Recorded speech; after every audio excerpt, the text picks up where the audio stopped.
me out now. Return of the smooth operator. Shotty on repeat. I say sleep later. This another favor. Consider me your neighbor. Lost a lot of fam in pursuit of the paper. She gon' catch the vapors when we slide by. The way I speak my mind, it's like I peak my prime, but I ain't close. I cruise through the night air. Fantasy a dream. Real world is a nightmare. Like Claire battling the brainless. Learn to live shameless. Talk about me alive, but claim that I'm nameless. You aimless. So I'ma style on them. They washed up. It's a rap. Throw the towel on them. Gaining miles on them. Otakus for the win. Tacos, it depend on the mood that I'm in. Like Finn when it's time for adventure. This some new blue. Get ready to enter my mind for a few. Come and take a ride with the crew. I'ma show you how to recoup days lost when you vibe with the blue. Come vibe with the blue. Yeah. About time to regroup. Fly, got my eyes on the view. Never hear lies, only truth. Realize why they vibe with the blue. Vibe with the blue. Vibe with the blue. Vibe with the blue. Vibe with the blue. Vibe with the blue. Vibe with the blue. Vibe with the blue. Vibe with the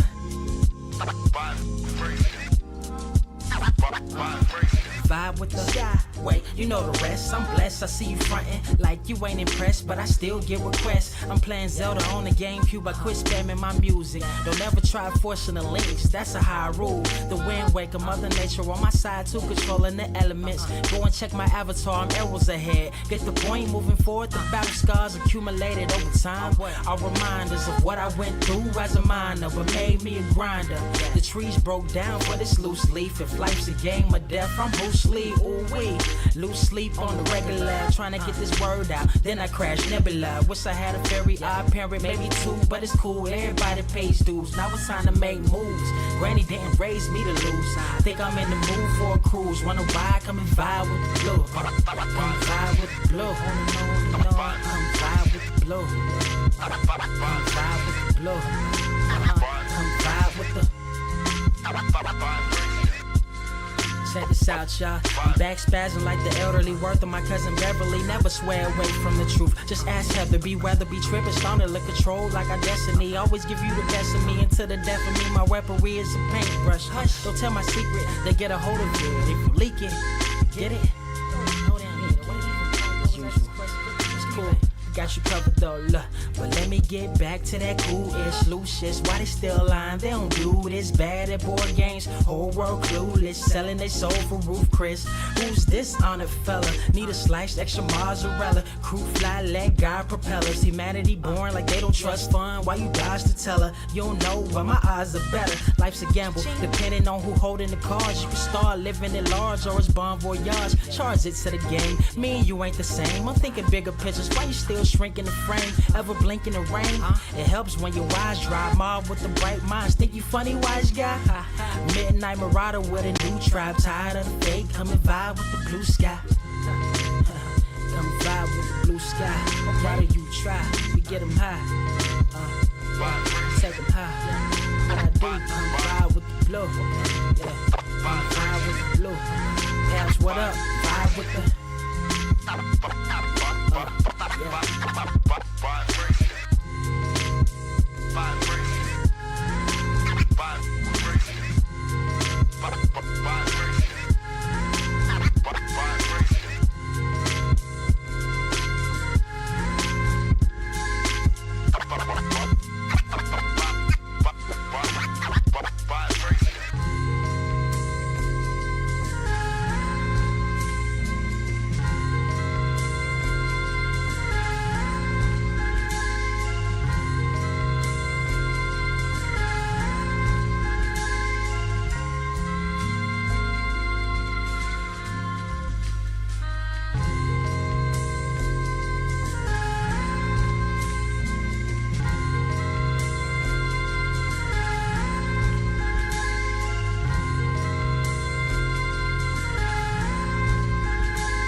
Wise grass only greener when it's fertilized. Gave them truth in these songs, they prefer the lies. Destiny beautiful, adrift in her purple eyes. You can't see me, you Stevie. Wondering how I reach more evolutions than Evie and make it look easy. Dream on, yeah. Dream on, Dreamweaver.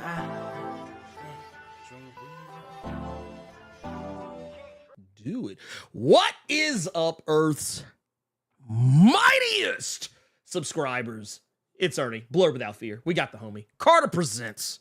Welcome to episode 225 of The Blerd Cave, the #1 comic book news stream on this or any other Earth in the multiverse that you can also find on Spotify, Google, iHeartRadio. You can also find it on Amazon. You know, you can find it everywhere. You can literally, like, honestly, I feel like even if you went to the Shadow Realm, you would find us. You would find us there. Carter, how you doing? Good right now. This Blerd Cave is now 100% gas free. This motherfucker. This motherfucker. Oh, inside joke, y'all. Inside joke, y'all. Y'all don't know nothing about That'd be a this. hell of a way to start this show. Like, just stop doing intros and just be us shooting the shit, and then be like, "Oh yeah, it's live now." And then Yeah, we could. Well, I feel like back in the day it would have been easier because like back when like I didn't know how to show you the streams, so you would be ready. Yeah. Like could we do like the old 90s? Could we do like the old 90s sitcoms?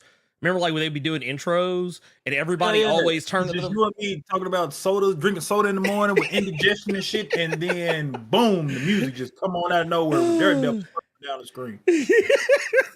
Well, it's funny because little inside baseball for y'all. We were talking about how I am able to drink sodas so early in the morning, and it's because for those that if you're new, you probably don't know this. Or like we just don't keep up with our live streams or whatever. A ways back, I discovered I had sleep apnea. So I use a CPAP machine when I sleep at night. A side effect of that is that when I wake up, I am very gassy. I have a lot of trapped gas. So I drink sodas to get rid of that shit. Now, on the other end of that sword, Mm-hmm. you have me, who I cannot under any circumstances drink sodas early in the fucking morning. Or like, that's literally like, okay, get out of bed, you get dressed, you hop in the shower, get cleaned off, you about to head out the door, you grab a Dr. Pepper and just chug that shit. That acid and shit in those sodas, when that's the first thing that hits your stomach, you'd have thought I got kidney shot in like fight night round 3 or something. I curl up when that acid and shit hits my stomach. So I don't understand how you are able to just withstand that shit. I also don't understand how you're able to withstand Beta Boy TV in here being a terrible mod, banning motherfuckers for no fucking reason. But I'm having to come in and save his ass. Look, hey, I was like, damn, somebody already caught shrapnel this early in the show. God damn. I just so happen to hear you saying, damn, first thing I see when I get in here is somebody getting thrown in the hole. I'm like, what the fuck?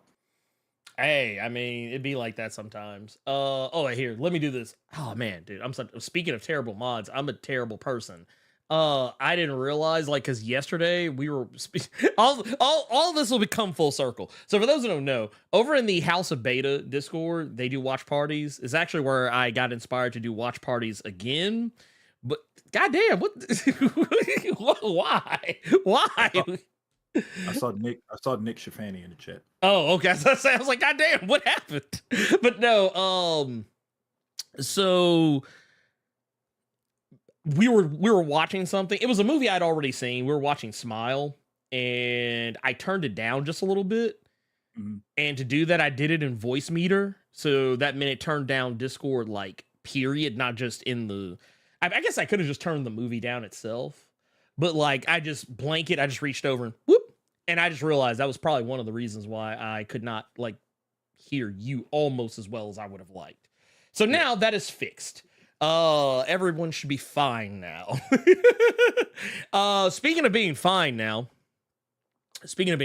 man, you know what is fine, Carter? We are kicking off this stream right with a 1999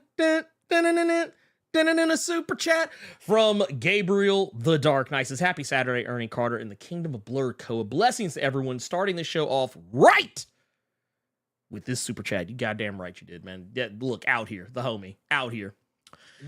We got Jamal Simmons in here with the $5. Says, what up, Blerd and Carter? Hope you two are ready for Marvel Spider-Man 2 comes out soon. I'm ready. I don't think Carter gives a shit. He's ready for Alan Wake. He wants the week after. Not saying that Spider-Man 2 won't get played. It just ain't getting played right now. Yeah, he's not as hyped for it as he like y'all. Like I said, it's one of those things like years for that game to come. Oh yeah, like, no. But here's the thing that tripped me out. I saw a bunch of people on Twitter saying Spider-Man 2 is out there, which is true. That game store I always tell you about. Mm-hmm. They started selling that shit Monday. They just released a post on Instagram saying, "Come and get it."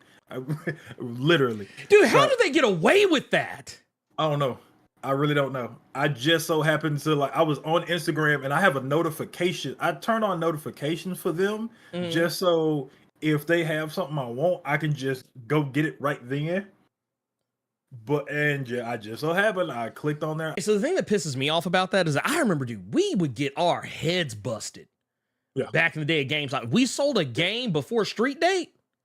If you broke Street Date, that was like a huge fucking deal. Like that was grounds. Like you would get fired, but goddamn, you would get that was a write up. Yeah. That was easily a write up.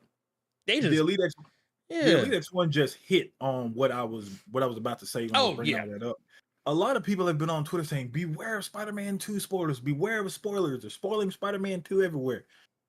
With the amount of Spider-Man games that we have all played, is it really fucking possible to spoil Spider-Man? Okay, well, you know what I think it is? I think what people are talking about is that, okay, so I'm going to go ahead and put this out here. Don't look for Eddie Brock in this game, because he's not. At least not as Venom.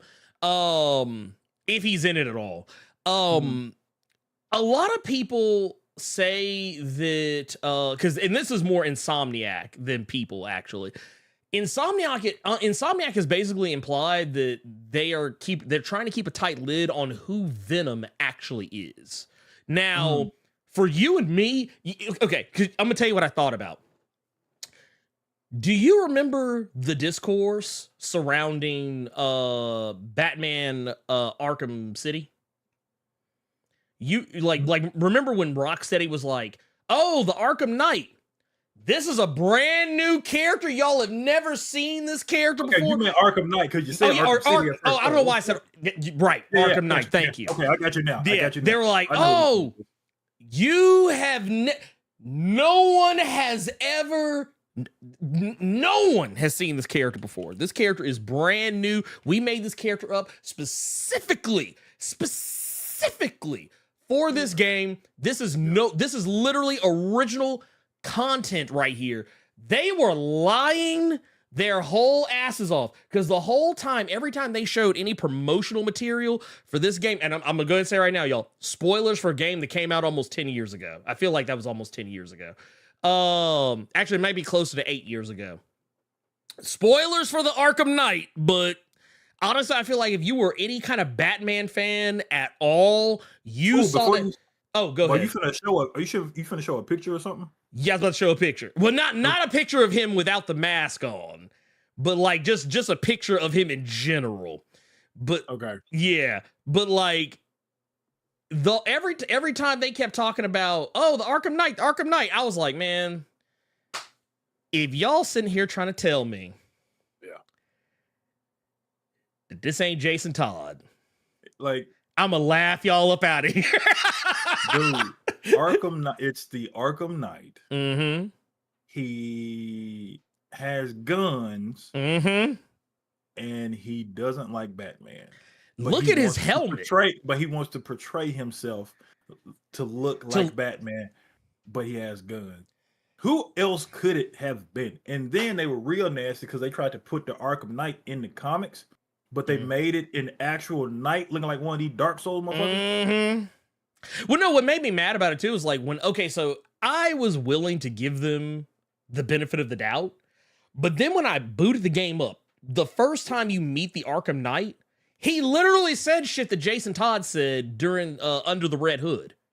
Oh wow! Like when he was like analyzing Batman's fighting style and fighting techniques, and when he was like warning everybody, he knew right where to shoot in the suit to like, bruh. I was like, dude, who else would know that? Who else would know that? So I was like, dude, y'all get the fuck out of my face with that shit. I was like, y'all nasty if y'all think I don't. you know, I just beat that game for the first time the other day. Really? I was watching my boy Bishop. He was streaming it on Twitch. He was streaming Arkham City because he had never played Arkham City. And it made me want to cut on Arkham Knight just so I can say I finished all 3 games. Because I had it, for any of you that have been following the YouTube stuff, you all know that there was one instance where I streamed Arkham Knight. And then I got really pissed at Arkham Knight because when it got to a certain point in the story of where you see the Arkham Knight's true identity, because I was streaming straight from the PS5, it blocked it. I remember that. I remember that. So yeah. I got mad. And you can't turn that shit off. You cannot. And what I found out, it was really egregious with that game because it's not just cutting out a scene. All the gameplay with it. So let's say I meet the Arkham Knight, but before that, I had to do a stealth section and a big ass fight beating up the henchmen and whatever. That part is blocked too. Which, I'm sorry, at this point though, like, okay, that was a feature that I was like, you know what? That kind of makes sense, like, for when the game is first out. But, like, because, full disclosure, Persona 5 Royale does that. Yeah. It does that too. And it still does that even now. And I'm like, at some point, you need to turn that shit off. Bishop said that he was going through all the Yakuza games, and still to this day, the Yakuza games do it. Which, it doesn't make any sense. It's like, dude, okay, I say, this is my opinion on it. If you put this game out and you have that feature turned on, for the first, like, week or, like, for the first, like, 1 or 2 weeks, sure. But after the first 1 or 2 weeks, I would even give you a month, maybe, tops. But after that, dude, cut the bullshit. Like, honestly, I feel like that's even something I would turn on, like, okay, case in point, like, right now. Yeah. We're talking about Spider-Man 2 being out in the wild. Yeah. Even then, I was like, okay, yeah, turn that on for like actually, I feel like once the game is actually released where people can physically pick it up and buy it, that is when you should probably even consider then turning it off. But like, yeah, when the game's not out yet, sure, go ahead, use that feature then. Oh my God, that shit is so fucking annoying. It is so fucking annoying. So yeah, I finally beat it, and yeah, it was Jason Todd. Like everybody on the planet thought it was. Pretty much. The one cool thing I will say about Arkham Knight is you have to go to GCPD a lot. And every henchman who asks you to whoop just starts piling up in the jail cells. That part was fun. You know, and Grant, this is probably how actual prisons work. I've never, or like police stations. I make it my business not to go into them, but I used to watch The Shield a lot. And that's what it reminded me of whenever like there'd be a bunch of people in like the holding. When they were all in the farm. Yeah. I was like, God damn. I was like, man, where Vic Mackey at? Yeah. But no, but yeah, I'm Spider-Man 2. I'm actually happy that I'm not worried about it right now, and I'm more focused on Alan Wake because I plan on just deep diving into Alan Wake. I was gonna get Alan Wake 2 on console, but with it being on the Epic Store, it's cheaper, and I get to play it a day earlier, so I already took that day off. So I wonder how long this one is, because like I don't care, just because I know I'm finna read every little info box. I'm finna talk to every fucking. I'm finna take my time with that game. That's why I said that I was no longer going to stream it, because I know that could be boring for people, because I'm taking my fucking time with that game. If people still want to see that, by all means let me know. But the fact that I know I'm gonna take my time with that game is probably gonna take a minute before I get my full enjoyment 100% shit out of Alan Wake 2. So by that point, fingers crossed, Spider-Man 2 can drop down in price, because I don't like spending $70 on something. I have learned my lesson from God of War Ragnarok. I'm not spending $70 or $80 on one fucking game.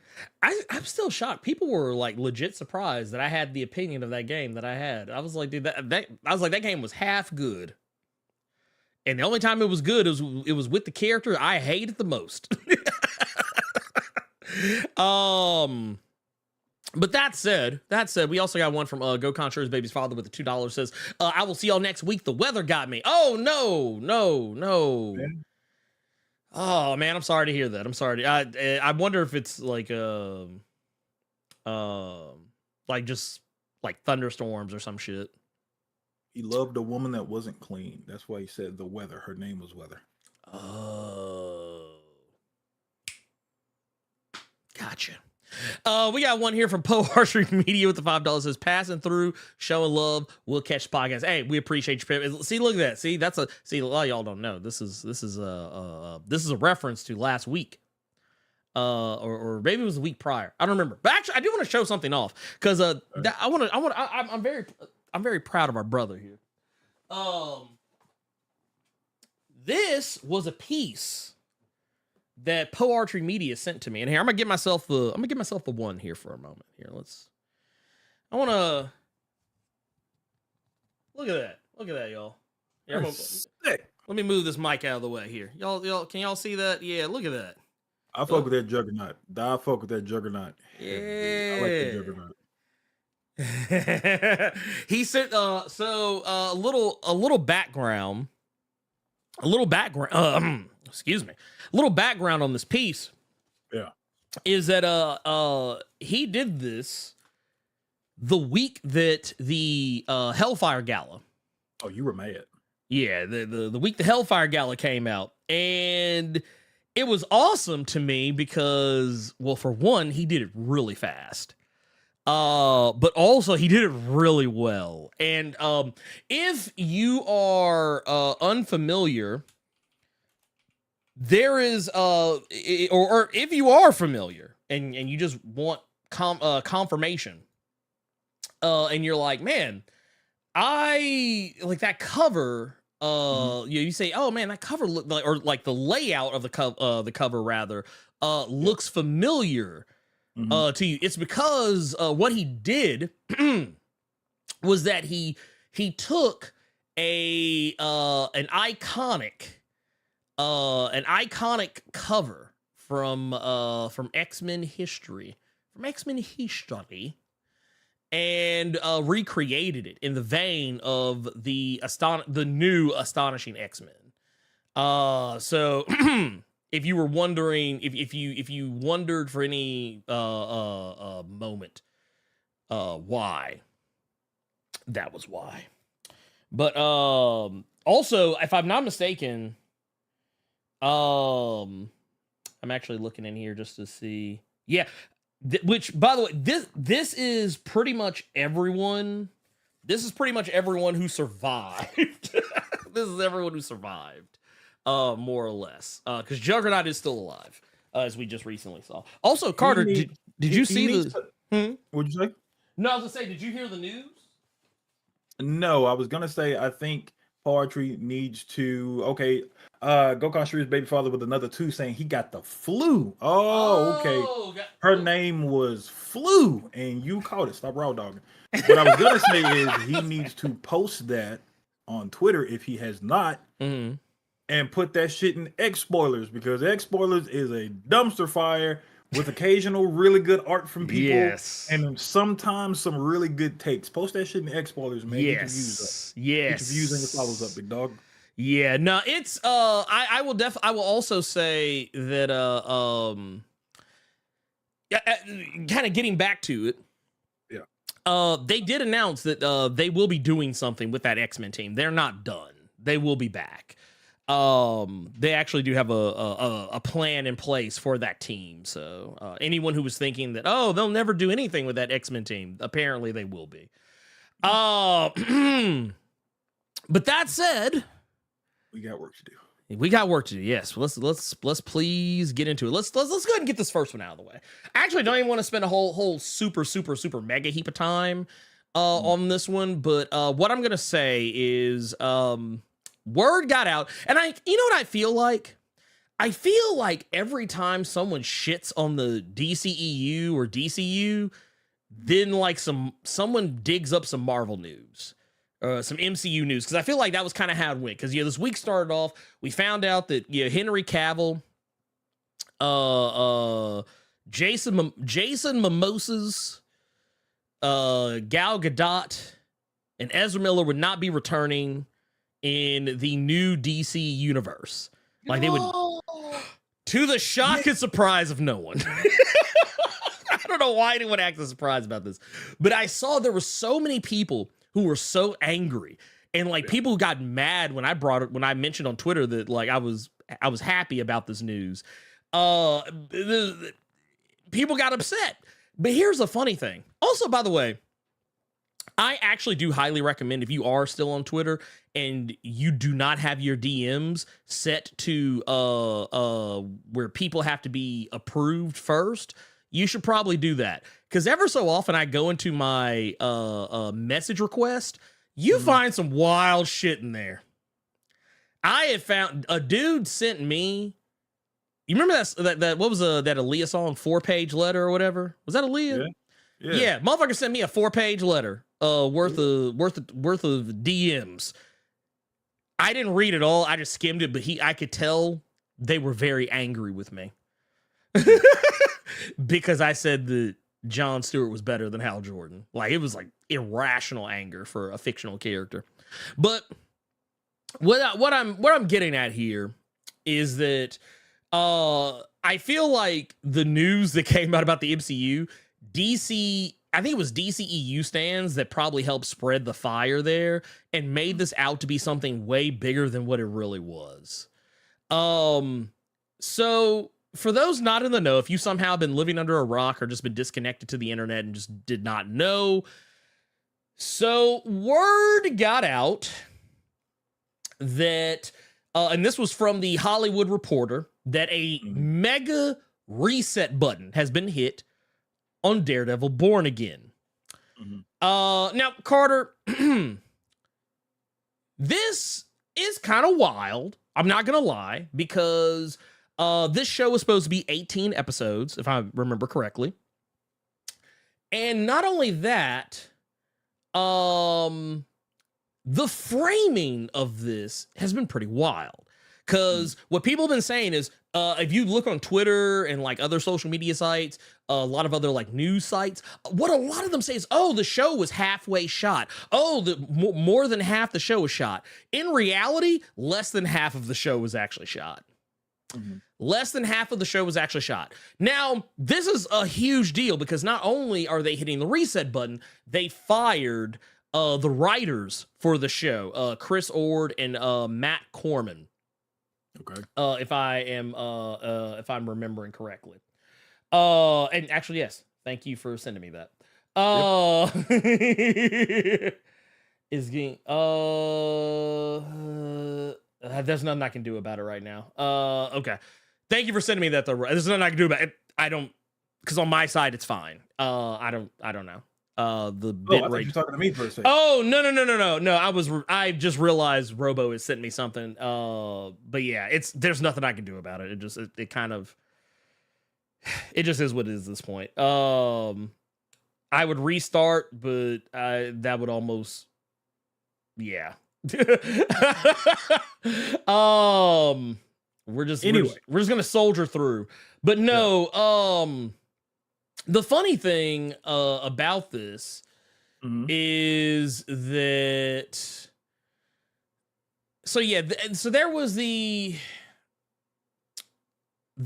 news, and the notion that they were getting rid of the writers on this one and they were going to start over. There's also you combine this with the coming back from the Writers Guild strike. The SAG-AFTRA strike, as far as I'm aware, is still going on. Yeah. That hasn't changed. But once the writers came back, it seemed like almost immediately they were fired. Now, the timing of this is terrible. Is absolutely terrible. Not okay. Not awesome by any stretch of the imagination. Did you see Rob's tweet?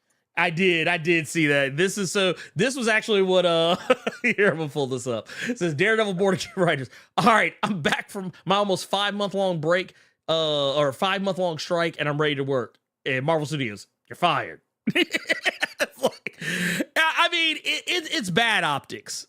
It's bad, mean, optics. but it's good comedy.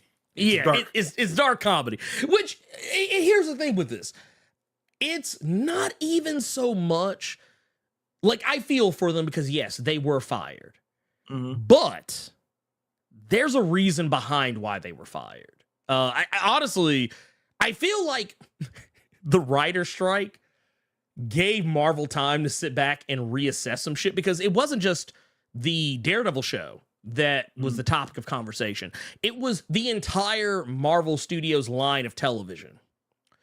So the whole idea here is that they are looking to change the way that they approach Marvel Cinematic Universe television.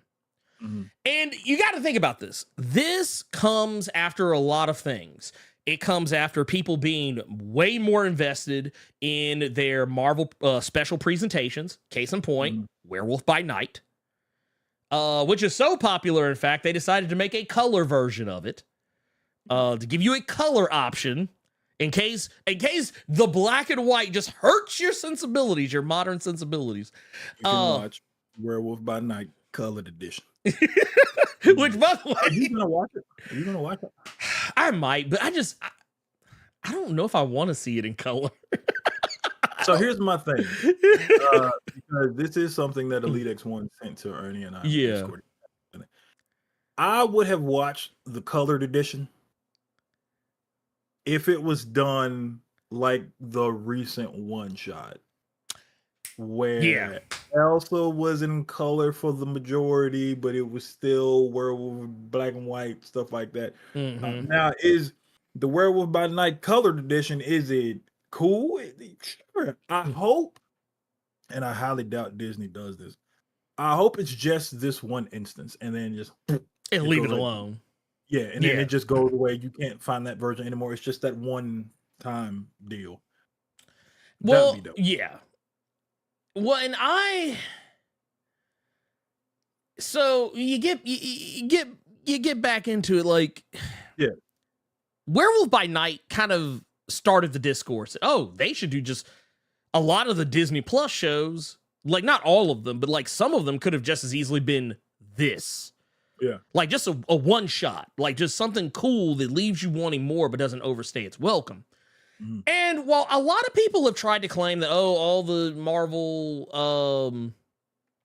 Disney Plus TV shows are terrible, this, that, and the third, the truth of the matter here is that that's a vocal minority. I mean, yeah, are they all great? No, they're not all great.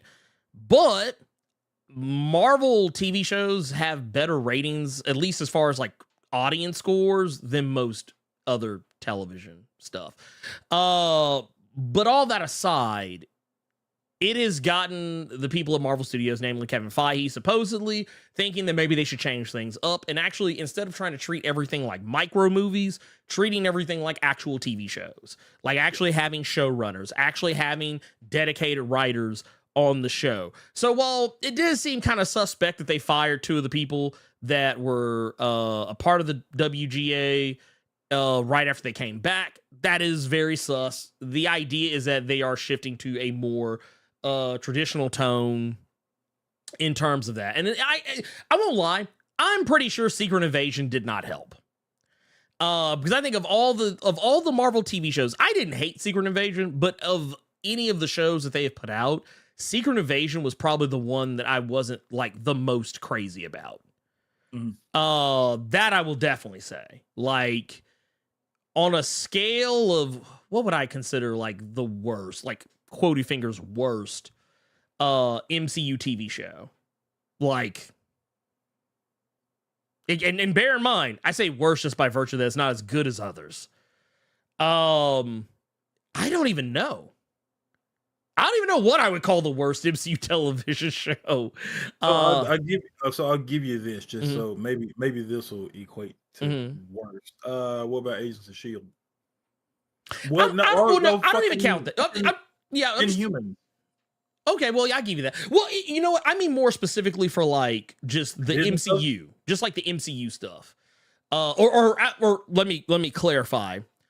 The actual Marvel Studios produced MCU stuff. So you see how he just tried to move Inhumans out of there? He said, no, MCU. He don't even. Well, count I mean, because MCU. it's that not. shit was that bad. I mean, it wasn't in the MCU though. Anson Mount did that bad as Black Bolt. He done yeeted the whole show, y'all. I mean, Inhumans it was bad. It was rough.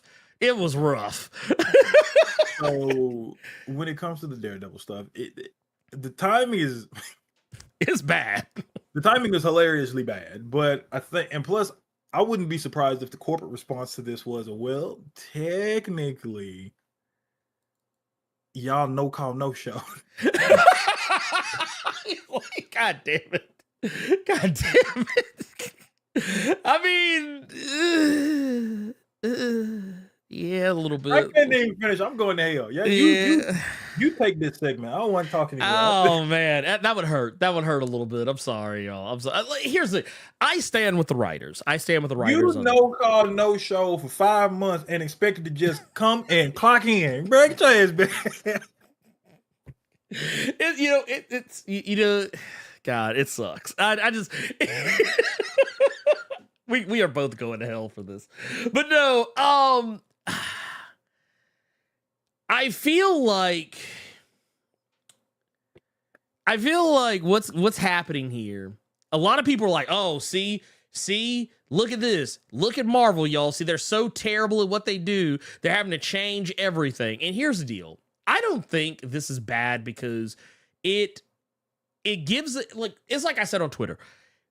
If you are creating content and you just keep throwing shit at the wall until something sticks, you're never trying to evolve, you're never trying to, like, mix it up, I would think you would be pretty fucking stupid to just keep doing the same thing over and over again, expecting different results. And it's not like this is the first time we've ever heard of anything of this magnitude. Now, granted, while not a TV show, Back to the Future, a lot of people don't talk about this. But Back to the Future, infamous. And I think it only actually became more public knowledge now because of the internet and because of the recent Flash movie making it such a recurring joke. But a lot of people tend to forget that Michael J. Fox was not originally Marty McFly in Back to the Future. A lot of people forget it was originally Eric Stoltz, and they shot most of the fucking movie when he was on. Robert Zemeckis realized that he just did not work as Marty McFly because, well, for one, Robert Zemeckis had a different vision for who and what Marty McFly should be, and Eric Stoltz had a completely different version of how he felt it should go, and they butted heads on it, plain and simple. But if you go back and check out some of Robert Zemeckis's conversations about this, he will tell you they shot the majority of the movie. They actually had to go back and reshoot pretty much an entirely new movie. Like to put you said with Zack Snyder in the Army of the Dead movie with that one dude. Okay. Yeah. They Zack Snyder had to go back and all the scenes with Tig Notaro in it, they had to go back and reshoot every last single one of those scenes. Now, granted, in the case of Army of the Dead, pretty much all of those scenes were shot on green screen, and it's very obvious that it was when they do it. But it's not the only time we've seen stuff like this. Now, granted, you see this less with television, more with movies. One of my personal favorite movies, Enemy Mine, like a movie that no one talks about. But Randy Quaid, Lou Gossett Jr., this movie had to be reshot after being mostly shot. Now, granted, it's not that they're not any bad ones either. Before I get to the bad, or what are perceived as bad, another good one, Toy Story 2. Toy Story 2 wasn't even supposed to be a theatrical release. It was supposed to be a straight-to-video release, and they ended up reanimating pretty much the entire fucking movie over again to make the Toy Story 2 sequel. Now I know some people, Born Identity with Matt Damon. A lot of people may not remember Born Identity, but the way it was originally shot, it actually had to be, a lot of that movie had to be reshot over again to make it what it became. Like, it ended up becoming a whole franchise for a while there. And I know some people will probably say, okay, well, what about the bad? What about the bad? Well, you had the whole Superman 2 situation, which I like Superman 2 as it is. I'm not one of those people who's going to sit there and say, oh no, I only like the Richard Donner cut. Well, Superman, the regular ass cut is all I had growing up. So I liked it just fine. I mean, is the Richard Donner cut superior? Probably. I don't know. But it was just fine to me. And then you've also got, I know this is the one people will probably be like, yeah. See, here's a bad one. Solo had to be reshot. A fair chunk of Solo had to be reshot. Which, to be fair, I don't have the hatred for Solo that a lot of people do. I actually quite enjoy Solo, but yeah, I'm a weirdo. But all that's to say, this shit happens.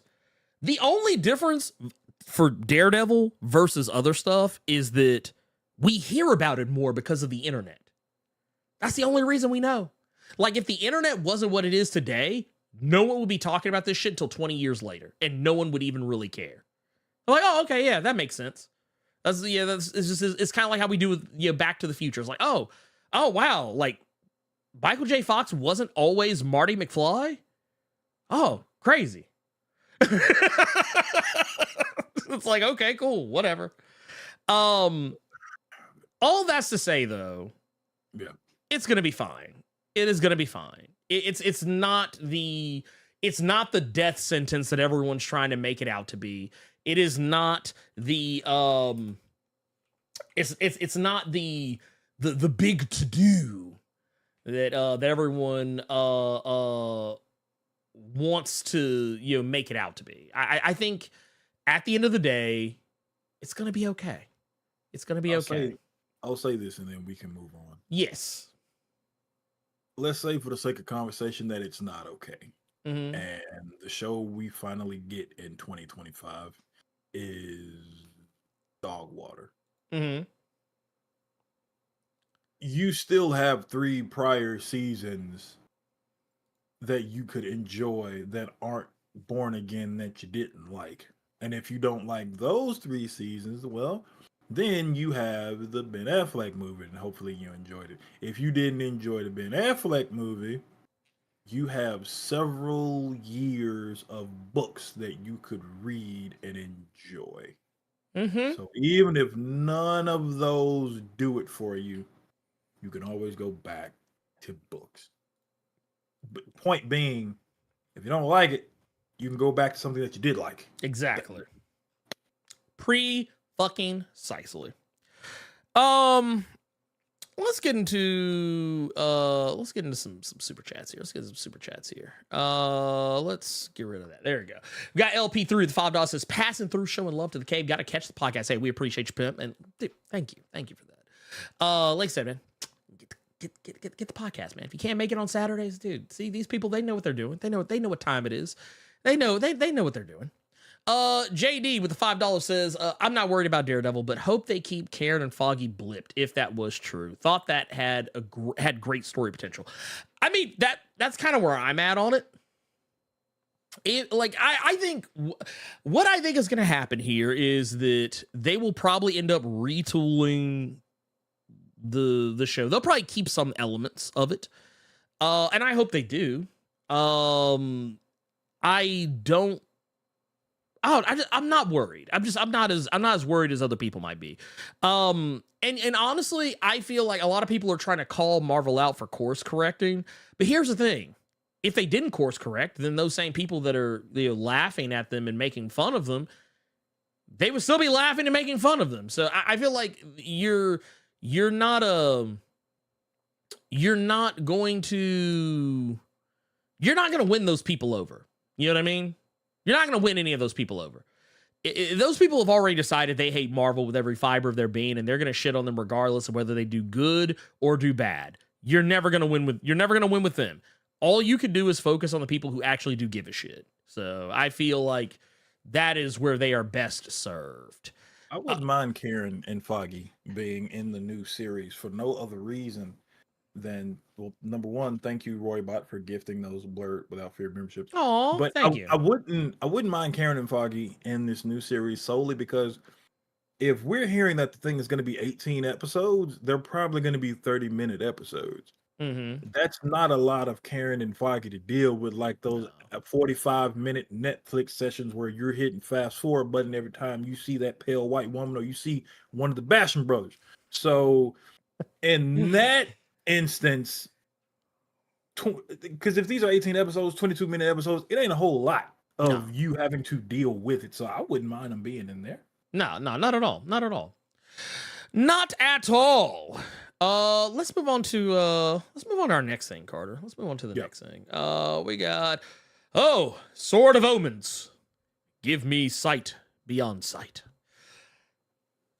We are getting a new it's not all new, well, actually it might be all new, all different. I don't know. We are going to be getting a Thundercats comic. It's happening, y'all. It's happening, y'all. It's been a while. Carter, did you ever used to read the old Thundercats comics from back in the day? No. So I never knew that they were comics. Mm-hmm. I had seen like maybe 1 or 2 episodes of the cartoon when I was younger, but my family, like my uncles and shit, they knew more about it more so than I did. Mm-hmm. I was the Batman guy. Okay. I was the G.I. Joe kid. So it wasn't until Cartoon Network did. Was it? Oh God. Was it 2004? You're talking about like when they rebooted when they rebooted the Thundercats. Will Frito, yeah. I remember that. I watched. That was tight. I was mad they got canceled. Okay, so here's the thing I thought was so funny about that at the time. For those that don't know, back, oh god, yeah, that was here. I'm actually, wait, no, that is not the correct one. Here we go. Yeah, back, it had to have been roughly around that time frame. Thundercats got a reboot, and people really irrationally hated that fucking show. Like, really? Like, yeah, I remember people fucking hating it. Like, it was it was around the time that Masters of the Universe had also rebooted as well, or not too terribly long or before, and people hated that too. Like, honestly, it was just crusty old fucking nerds that just didn't like change. And I liked the show. I thought it was fucking fantastic, but that's just me. I don't have, like, okay, yeah, I do have nostalgia for Thundercats. Yes, the original OG show, I fucking loved it. I watched it every time it fucking came on. I had the fucking Sword of Omens as a toy back then with the little light up Thundercat symbol in the middle. Yeah. I used to eat that shit up. But the thing is, if you go back, if you're looking at that shit with rose-colored glasses, let me promise you, do not go back and watch old Thundercats. That shit is fucking terrible. And if you think otherwise, you are taking crazy pills. It's kind of like the Silverhawks. I don't know if you were old enough to remember the Silverhawks, Carter. Heard of them, never saw it. Okay, so it was back in that time frame when everything had to, like, whenever there was something successful, there was always like somebody out there to copycat. Or to try and piggyback on to whatever it was. A lot of people probably remember the Silverhawks was another show. It was very much in the same vein as Thundercats. That show was terrible too. It was terrible as well. I have gone back and watched them both. It is not good. It's good for it. I don't even think, actually, I'll take that back. Thundercats was good for its time. Silverhawks was just plain terrible, period. There's no saving that show. Even looking at it through the lens of the 80s, it was terrible. It had cool aspects, but like the show overall was terrible. But no, the Thundercats are, and this actually isn't just the Thundercats here. Technically, we're what we're actively looking at here is we're actually going to be seeing multiple things, but Thundercats is just the main one I wanted to focus on. But the Thundercats are going to be getting a comic from Dynamite. It's a fire cover. Yeah, It's a right. very like old school, like Right. metal kind of. Yeah, it looks like a cover of Heavy Metal magazine, doesn't it? Yeah, it does. When I saw the cover, I was like, The Thundercats is what's popping to me. That's actually really dope. yeah, like I like this. This looks really fucking cool. Like honestly, it pains me that the interiors of the book will not look like that. Oh man, don't say that. Don't say that. That's how Cyborg got people. This current run of Cyborg, because those covers for Cyborg are fire. Yeah, And then you open it, bitch. it's like, put out. like don't get me wrong, I don't hate the interiors, but it is such a stark, like a stark contrast to what the cover looks like. That's why I always tell people I usually am very skeptical of books when they have one person doing the covers and one person doing the interiors. Like case in point, any comic that has Alex Ross as the cover artist with somebody else on interiors, I give those books a free pass because I'm sorry, there's no way you're gonna get a full comic of Alex Ross art in this day and age. It just ain't gonna happen. I wonder if that's more so because that man said you gonna pay me, or is it because that takes time? It takes time. I think it's both. I think both things can be true. Yeah, I think because and you know, I say that I've been catching myself saying this a lot lately, but talking as a person who is currently drawing their own comic, and I am not half the fucking artist that Alex Ross is. Yeah, that shit takes time. I think even if you wanted to just slap some bullshit together, it would take you some time. It's not something you would just do overnight unless you just drew stick figures. I think that's the only way that you could do something like that like just boom quick like that. Because a lot of times what a lot of people will tell you, and I was actually watching this video of an artist that was talking about this. He was saying basically what when he said he was working on comics, basically what he did, he literally was drawing multiple pages a day. Like he would try and get at least one, he had to do at least 2 pages a day. For turnaround. And this was a guy that worked for both Marvel and DC. I'm trying to remember the brother's name. I would have to look it up, but just take my word for it. Yeah, that shit takes time. Do they have they released any interiors for this Thundercat? No, they have not. All I know is that Drew Moss is I believe who is going to be on this book as far as like art goes, and I'm not entirely, I might be familiar with Drew Moss. Actually, you know what, wait, does Drew Moss do gargoyles? This I need to look up. He's done Red Sonja. Red Sonja? Okay. So there's that. There's oh, he did Immortal Red Sonja. Okay. So all right. Okay. That's enough for me. I'm okay with that. Just to give you guys an idea of I guess of who Drew Moss is, or not who, but just rather art style. Why does Dynamite still do those freaky ass covers? Why? Oh, talking about when they do the, like, I pull up Red Sonja and you got, okay, this is really cool art. This is a different kind of way to do that. Okay, and then this is different. This is cool. Wait, who is this real chick in the woods with a chest out? Oh goddamn.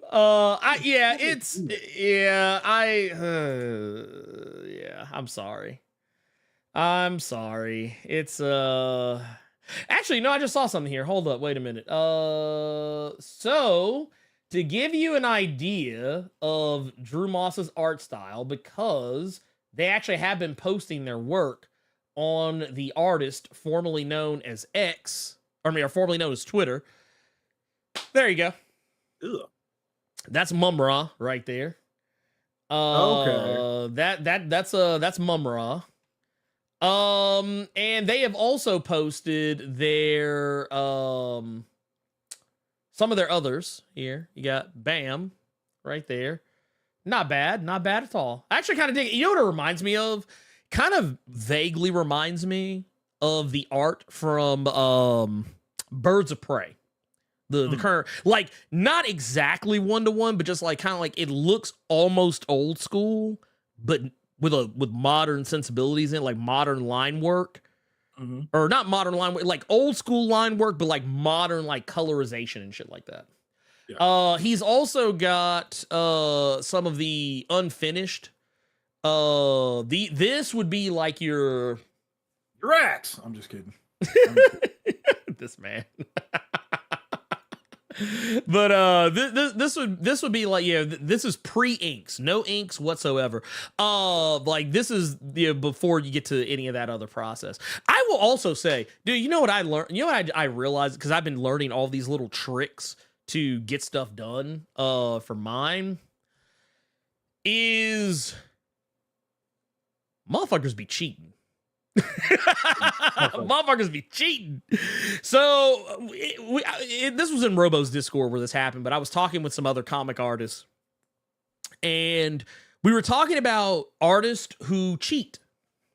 Like, you see art that's like incredibly fire, and you're like, man, that looks so fucking good. And then you realize they didn't actually draw everything. They only drew like small parts of it. And it's not to say they're not drawing everything. Like, they got somebody else to come in. But like they're using lots of yes. It happens in Harleen. Yes. And it's clear when you see it, because there are a lot of instances in that book where you will see blood splatter. Yep. And you'll have stuff that looks like it was drawn, but then you can clearly tell they just went and almost Google image searched blood and put this kind of effect and then just drag and dropped it right here. Well, here's the thing. Not even just that, though. Not even just that. I would go as far as to say, do you remember the oh God, what was it? The old, I say old, it's not old, but I was like, it's not old. But do you remember what was it? When Scott Snyder, it was like New 52. I believe it was like during New 52. I might be misremembering. I'm pretty sure it was New 52 though. When they were doing like basically Joker, it was like, oh my God, what was I'm trying to remember what was the look or what was, here it is. I found it. So like this cover right here. Now granted, yeah, you're not seeing everything because clearly it's all in black. It like everything is blacked out, the shadow. But like a lot of people tend to think sometimes when you see stuff like this that there is actually something else there. There actually isn't. Like everything is actually blacked out. Like, because there is nothing there. Lots of artists do that shit. Because I was looking at a picture of like an old Jim Lee Wolverine where like most of his body is shadowed. That's because literally the only thing Jim Lee actually drew was his arms, his chest, his head, and then like some of his legs. So like, well, a lot of times what artists will do is that they'll cheat and get rid of the stuff they don't feel like drawing, which I think is perfectly fine. Hellboy, Mike Mignola used to do that shit all the fucking time. Like, I've been going back and reading Hellboy. Yeah. He did that shit regularly. So real quick. Yeah, go ahead, shoot. We can get back on Thundercats. But would you bring up that in-game cover? You know what I never understood about that New 52 run of that Joker? What was up? What's up? And it was when he was holding he was holding his face. Oh, yeah. Cut off early in the start of New 52. I think it happened in Detective Comics of New 52. How did his face get normal again. That bugged the fuck out of me. It should have been hanging off. Like Not even that, but just like, okay, you holding your rotted face that Joker's daughter was using.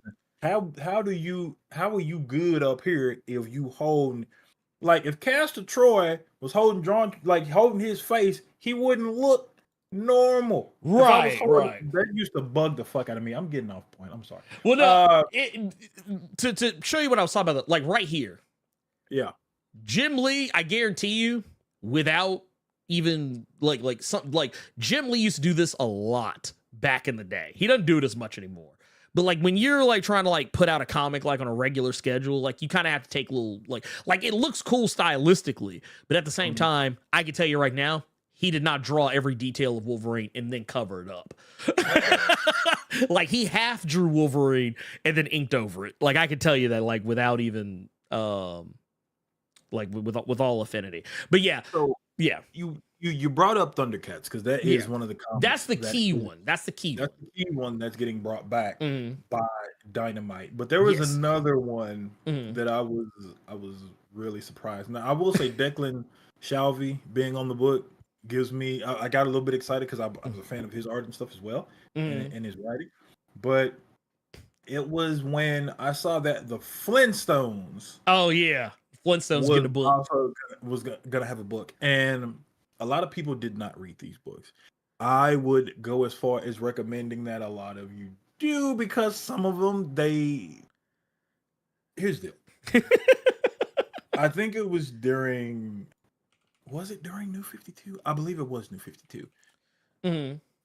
DC did this thing with Hanna-Barbera stuff. Yep. So you had a Flintstones book. You had Scooby-Doo Apocalypse. Oh my goodness, there was another one too. Point being, it was those Hanna-Barbera products and projects and characters that you knew, a little bit different. So with Flintstones, it was funny, but it was way more adult. It was seeing how the Flintstones handle. Like, I don't want to spoil it because I really rather a lot of you all give them a chance and read them because it is not what you think it is. No. Especially the Flintstones was the litmus test to see if you would enjoy the other books because the Flintstones book is not in any way, shape, or form what you think it is. Nope. Oh, because that's what I thought. I thought it was gonna be like, oh, this would be like the cartoon. I was very wrong. You were so fucking wrong.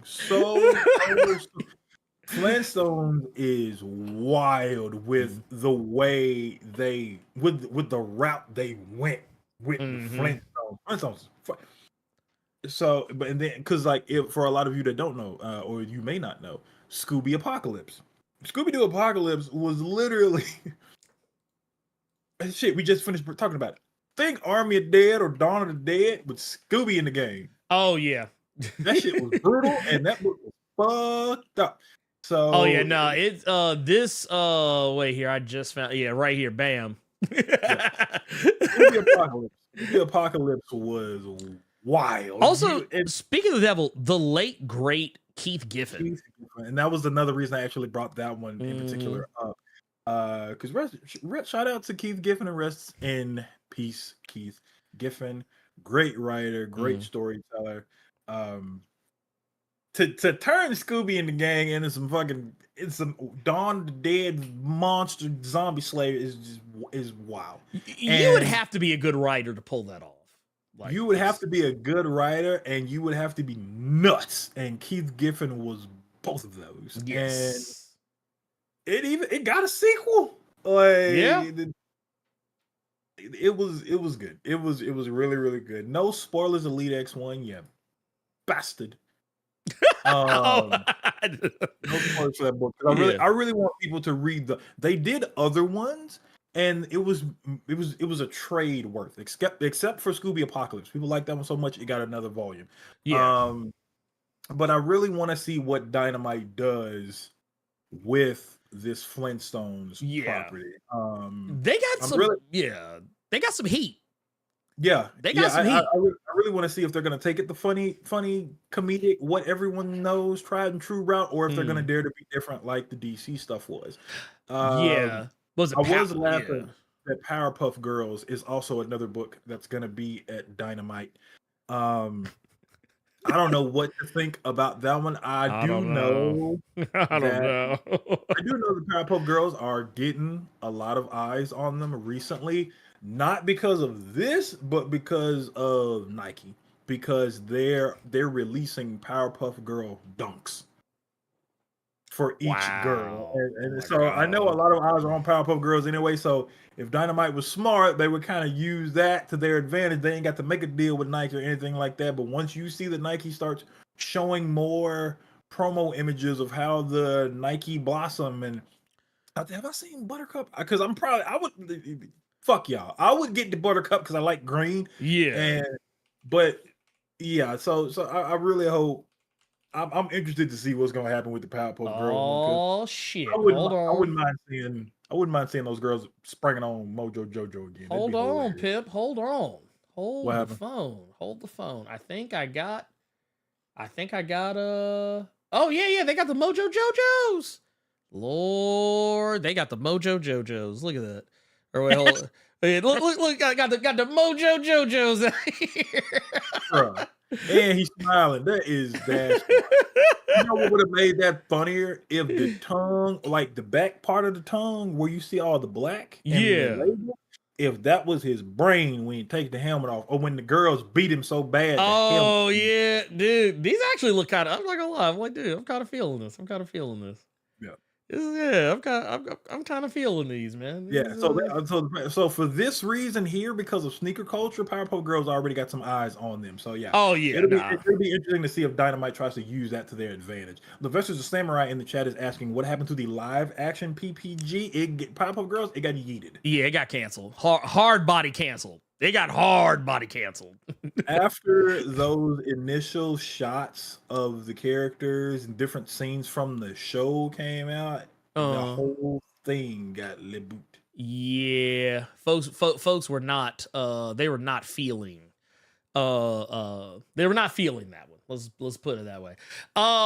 We got Space Ghost. Was Johnny Quest. Okay. Which I think, no lie, I feel like Johnny Quest, I wonder, that's the one I'm probably the most curious about of all the other ones, because I wonder, just based on the fact that shows like Venture Brothers exist, and Venture Brothers is, not one-to-one Johnny Quest, but it's heavily inspired by Johnny Quest. I wonder if Johnny Quest is going to do that thing where, like, you know how not all the time, but very often times in pop culture and different types of media, where one thing inspires another thing, and that other thing comes back and is like, "Ooh, hey, we're gonna kind of pull from the thing that we inspired to update ourselves." I wonder if Johnny Quest is gonna do. Not saying to expect the chicanery that happens on Venture Bros, but I wonder if they're gonna make Johnny Quest a little bit more like put a little more edge on Johnny Quest of these comics. I wonder if they're gonna go that direction. That would be interesting to see, just because I had never seen the original Johnny Quest. Okay, yeah. I saw the one that they had shown on Toonami in the early thousands, where it was a little bit more for the young adult crowd. So if it's anything like that, or they turn it up even more, that would be interesting to see with Johnny Quest. Dude, that is, God, dude, talk about a different time. Yeah. Dude, oh my God. You bringing it up, I slick forgot about this shit. I slick forgot that they made this fucking show. Oh my God, Carter. I don't know how I feel about this, actually. This is the one you saw. Yeah. Then this was what was it, Johnny, the real adventures of Johnny Quest. Yeah. That was God, man, dude. Yeah, if they honestly, I don't even think that would be the worst route to go, if being brutally honest. And then we've also got what was the other one? Wizard of Oz, which I'm always curious about. how you can adapt Wizard of Oz, because Wizard of Oz is one of those properties we've seen get taken different directions. So I can see that. Dynamite is really trying to get a real quick bag, getting a lot of these older properties. Yeah. The Thundercats and Powerpuff Girls. Did you see the did you see the Justice Ducks? Yes, I did. I did actually. How you feel? That is kind of what, like, here for those. I want to pull this up too, because for those that don't know what we're talking about. Yeah. So basically, they are doing basically. Imagine Darkwing Duck having a squad. Like, Darkwing Duck got a squad right now. Bruh. What is going on here? What is happening here? Yeah. This man's got his own version of the Justice League with blackjack and hookers.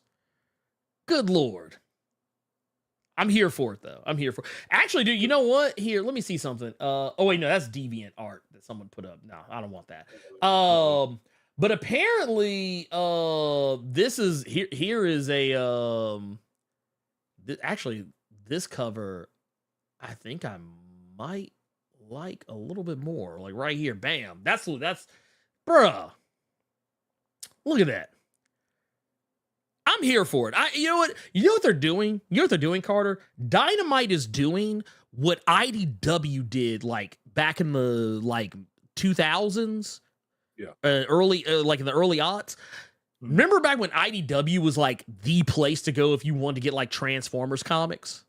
Mm-hmm. It's like, yeah, and then IDW started picking up other properties as well. Dynamite's doing it now because they have the Disney bag. They've got all these old they're going like the Hanna-Barbera route now. They're getting Space Ghost and all sorts of, and not only just that, but like we're getting this is the one that actually threw me for a loop. I was not expecting this at all. We're getting a We Bare Bears comic, which I love that cartoon. It's fucking adorable. But I was not expecting to get a comic of it. It's like, I mean, there's only one way this can go, is that we're going to get Ice Bear spinoffs is now. Like, can we get a Craig of the Creek comic? Is that a thing? Can we make that happen, please? Can somebody Dynamite, I beseech you, take us back to the creek is what I'm asking here. But yeah, I'm here for it. I'm here for all of it. I like what I'm seeing here. I like what I'm seeing here. Here, before we got a Blerd clip. Oh man, dude, 2 years. 2 years, my guy. Good Lord. Happy Eclipse, Blerd folk, please support Thundercats. Yes. Yes. Please support Thundercats. I'm like I said, I'm legit excited for this. Like I said, we don't even know a whole lot about it, but yeah, just the creative team alone. You tell me Declan Shelby's involved, I'm in. So let's just do this. Yeah, that's what I mean. What did it for me is that cartoon that you say apparently everybody fucking hated. And Declan Shelby, that did it for me. I said, okay, I'll read this. Yeah. I mean, well, because here's for me. I feel like the discourse surrounding both that He-Man and that Thundercat show, I feel like it's the same discourse that surrounded Rise of the Teenage Mutant Ninja Turtles. Got you. It was like one of those deals where people fucking hated it at first.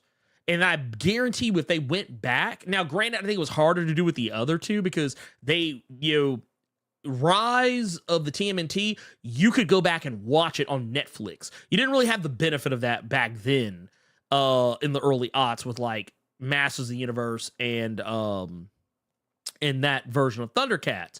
But I feel like if like something like Netflix was around and had those things like readily available to watch, I guarantee you it would have had the same discourse. People would have eventually at some point, because they didn't have shit else to watch, they would turn around, watch that shit, and probably come back and be like, man, that actually was pretty good, actually. Like that was actually better than I gave it credit for. Like that's what I feel would happen. But yeah, I remember, man, dude, people hated that shit. Back a bit working out this week. Getting old sucks, man. Anyway, enjoy the show. Man, you know what? I want to say shout out to Levester because, man, I was exercising pretty regular for a while. my ass fell smooth the fuck off. Like, I got to start all the way back over. So, shout out to Levester out here, like, trying to take care of himself, because God knows I need to. I literally need to be on somebody's, like, some people that ask, like, what is that behind me? There is actually a treadmill behind me. Like, I actually put it in the office so I would be more likely to actually use it. And I was, like, every fucking day, just about, I was, like, walking, I either walk or run a mile. One walk, one run, alternating. And yeah, dude, you know what happens whenever I get sick? That is what fucks up my workout routines, because it happens every time. If I get sick for any little bit of time, whatever workout routine I have goes to fucking shit. So do you have one of those, like, you actually have to get on it and run? Because I've seen some for whatever reason, I think it's I used to look it up on my work computer, but this brother, white boy, he plays Marvel Snap. He has it under the desk, so he's standing up when he's streaming, and he's still walking. Yeah, I thought about getting one of those for my office. I did too, but like, I feel like for what I do, I wouldn't be able to do it and edit. Gotcha. Because that's what I spend a lot of my time at my desk doing. So I would have to I actually have to physically get up and use. Like, I could technically be at my desk and use it, but like, I know trying me. to pay attention to something else, and then you stop moving and bust your ass. Yeah, I ain't trying to be on Fail Army. I'm not trying to be on Fail Army or anything like that. So yeah, we're not. So we can go ahead and move on here. But shout out to the Elite X1. He put it in the chat, but then he tagged us both in the Discord. Yeah. The Omni-Man trailer is out for MK1, and oh my god. Yeah, of course we can't do it now, obviously. No, I'm not. Just to give you an idea, Ernie, they have the train as a fatality. Oh. And they also have the Red Rush squeeze as a fatality, and the crushing blow is before this. It's before this, and he's just wailing them. Oh my god. Dude, okay, yeah. Oh, they're really gonna make me buy MK1. They're really gonna make me buy it. Jesus. I'm gonna buy it when it's on sale, because that game is way too busted right now. But like, I heard the netcode was fucked up, like the online or whatever, which is jacked before up. the online, just the gameplay itself. You what? can really busted in that game, like busted. I would tell you, especially because fighting, and this is no knock on you or anything like that, fighting games just ain't it like that for you. No, they're not. So no. You wait for the complete collection or some shit like that for like $30, some shit. Yeah. Unless it's KOF, then I'm just kind of like, no, I'm good. Yeah. But are we gonna go ahead and switch from one comic company to a new comic company? Yes, we are. We are actually. This one, we got Jeff Johns out here. Yep. Actually, it's not even just Jeff Johns. Actually, a lot of people. Jeff Johns, Gary Frank, the fiendish Brian Hitch. Yes, sir. Francis Manipul, Lamont. Oh yeah, dude. Peter J. Tomasi, Brad Meltzer. Yeah. There's some hitters. There's some hitters on here.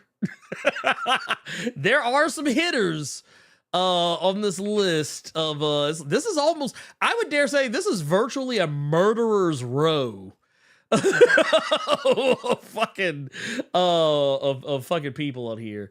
Now,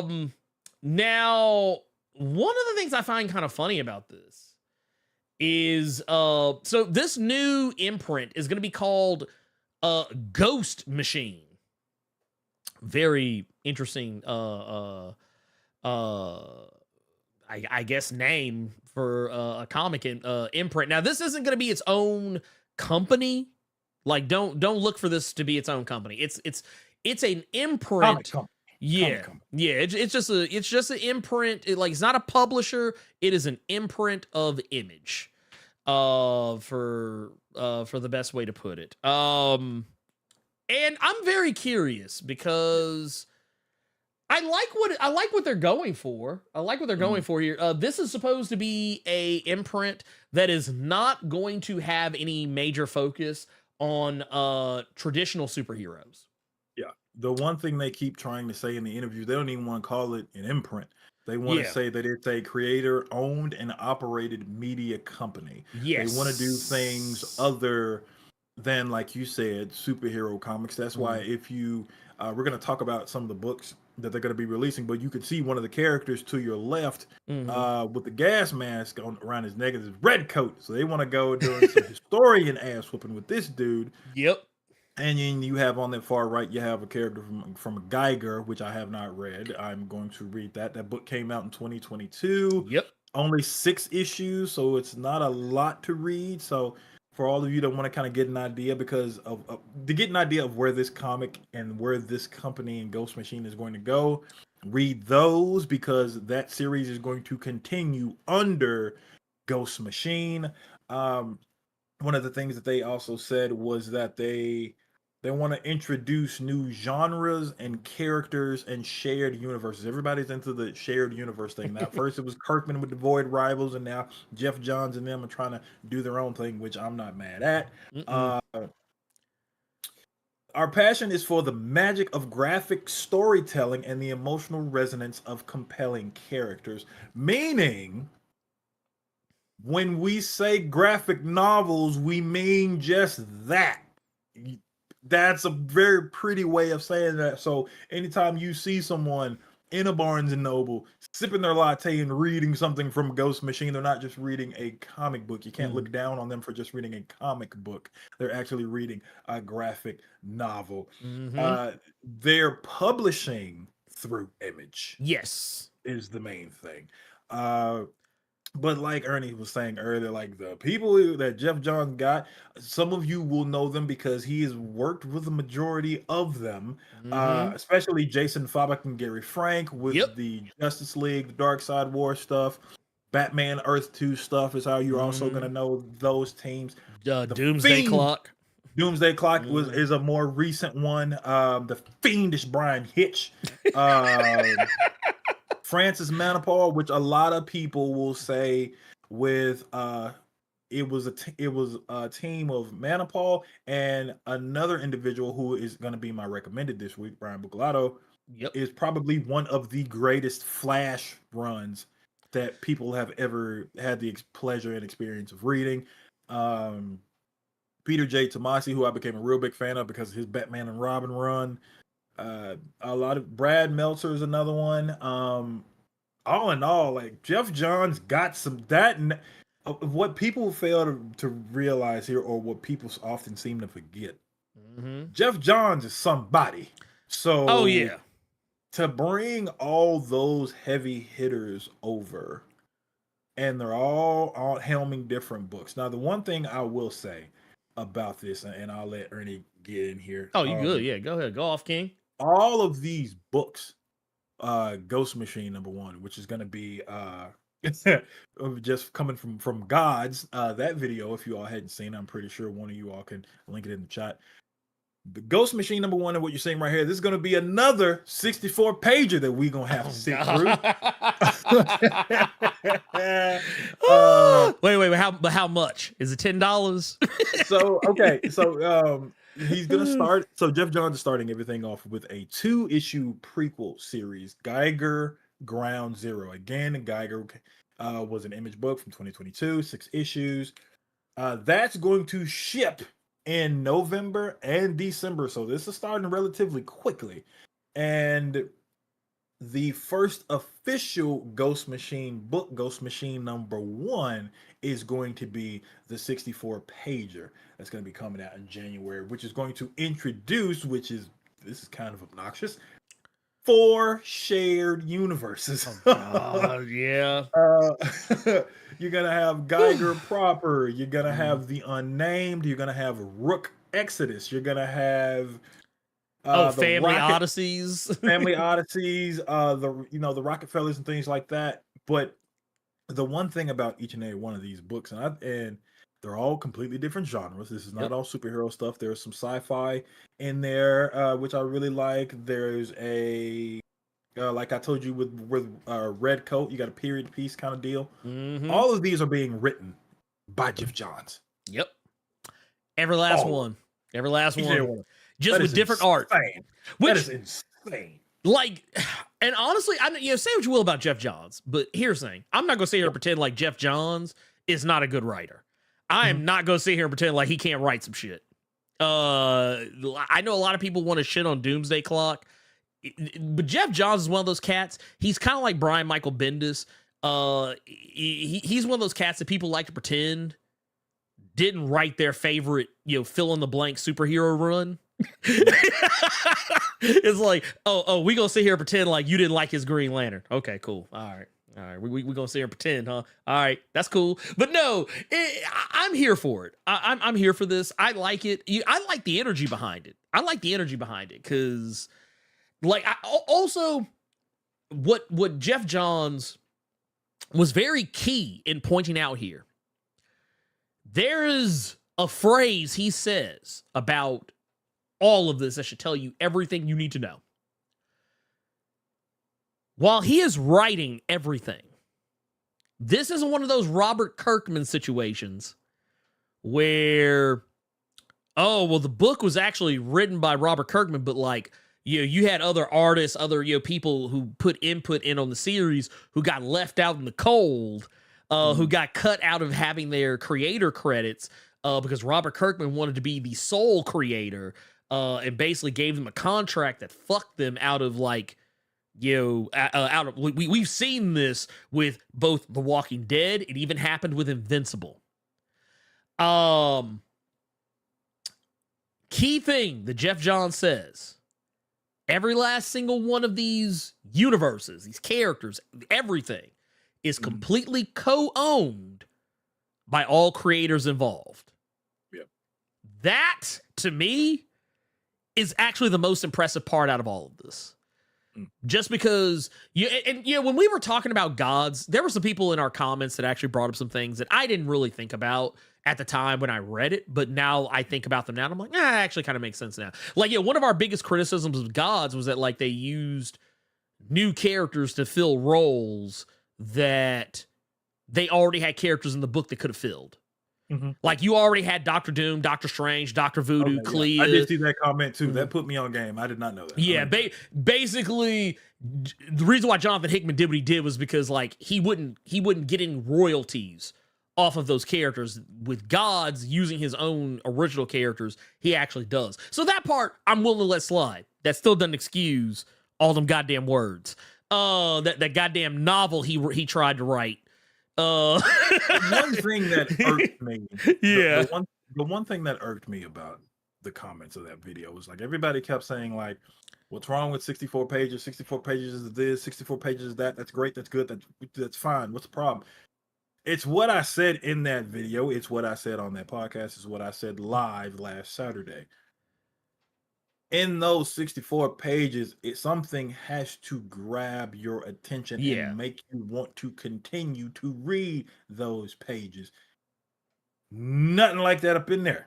And that's what a lot of people couldn't understand, but I don't want to. No. 64 pages is a lot of paper to not say anything. Oh, that's just wow. I'll say it. But no, we can. So we know that Ghost Machine #1 be dropping January 2024.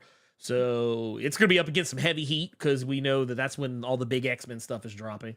And then don't forget we are getting the Geiger in November. Zero. Yeah, November and December. So so go ahead and read them 6 issues from last year to get yourself updated of why Blight is in this comic. Which is just crazy. That is, I'm not gonna lie, that is just crazy to me. Cause like when when all this stuff was announced, I was completely blown away by the fact that like I was like, oh, Geiger's in this? Yeah. Like they're bringing back Geiger. I was like, okay. I mean, I'm not mad at it, but like it wasn't something that I was expecting. A universe to come out of, right? Like, because I remember because those books came out like 2 years ago. if I'm not mistaken. What, Geiger? Yeah, like that was like 2021.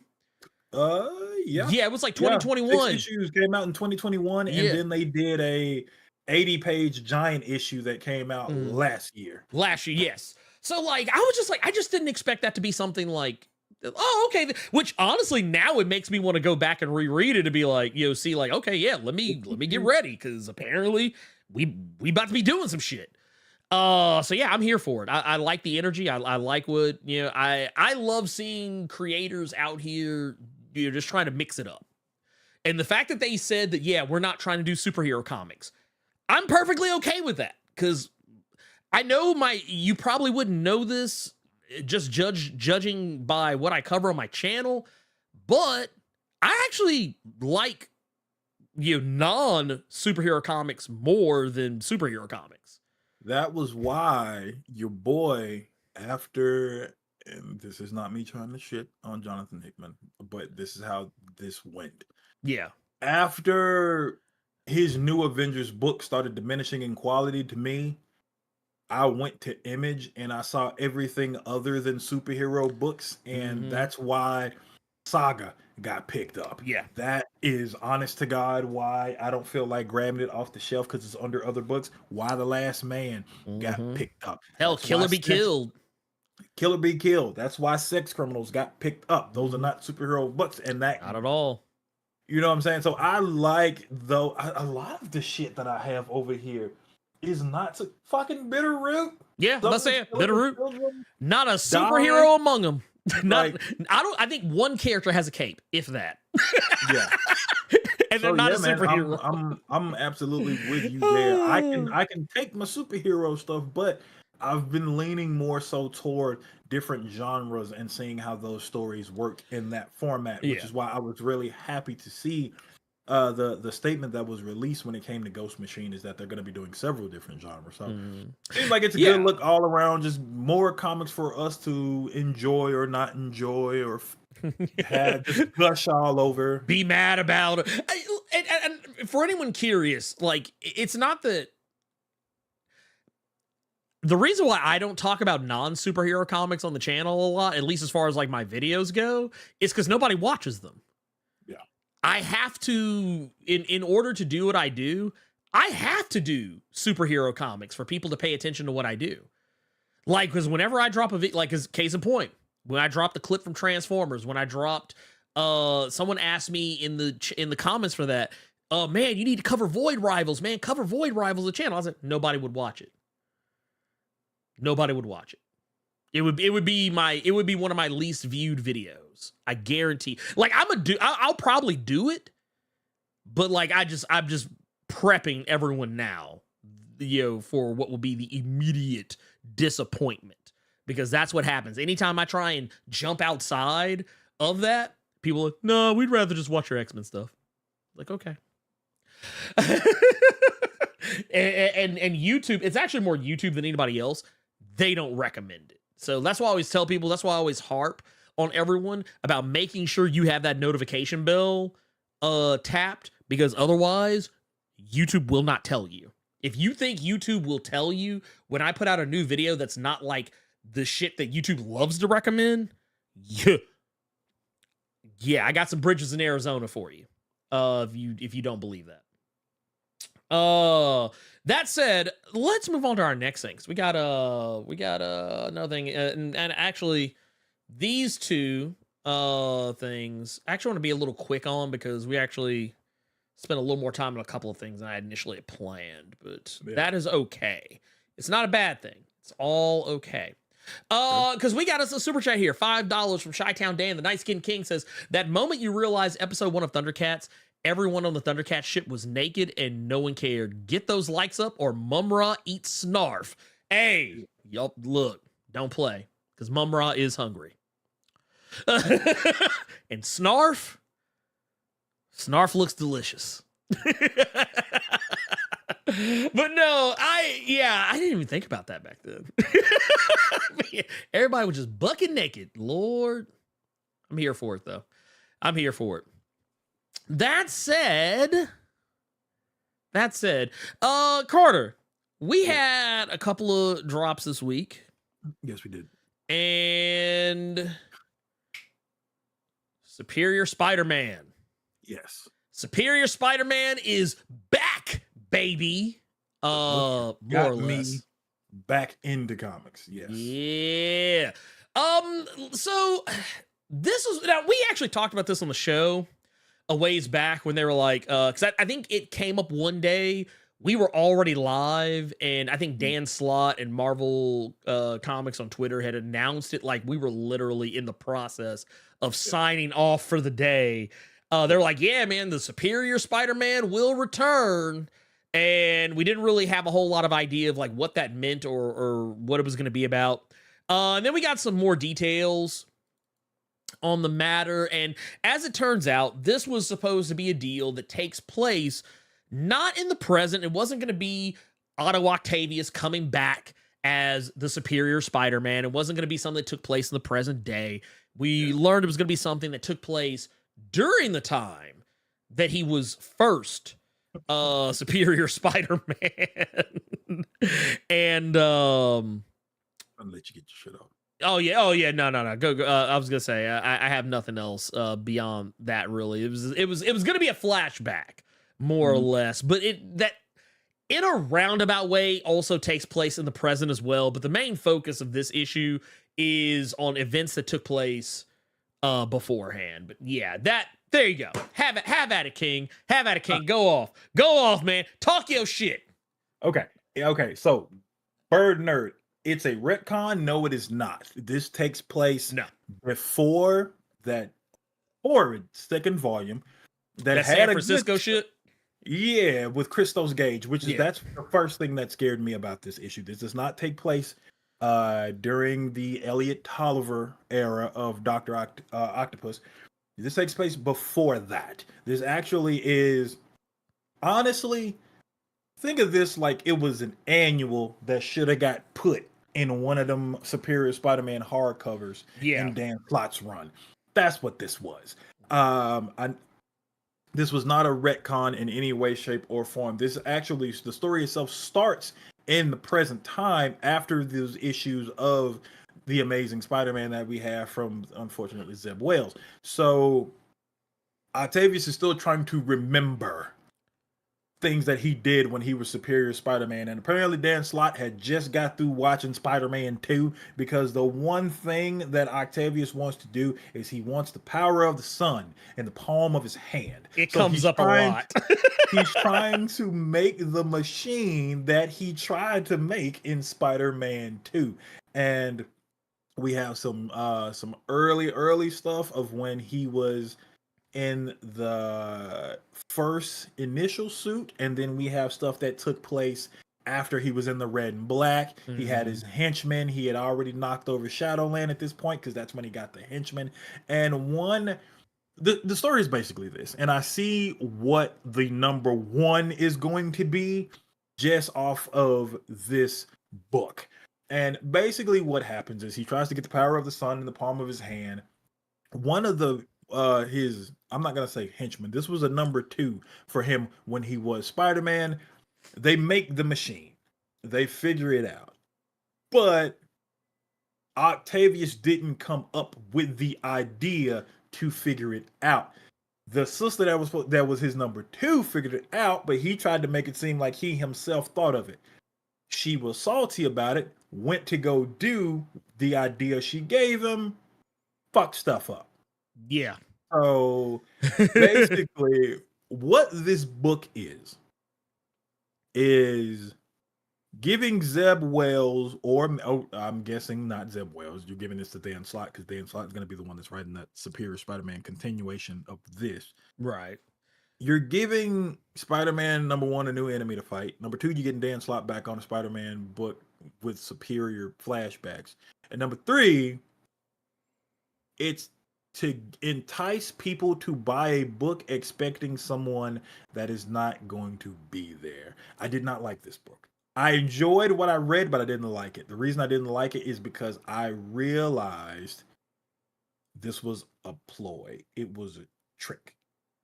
And what I mean by that, you guys, is I enjoyed the book. It was good to see.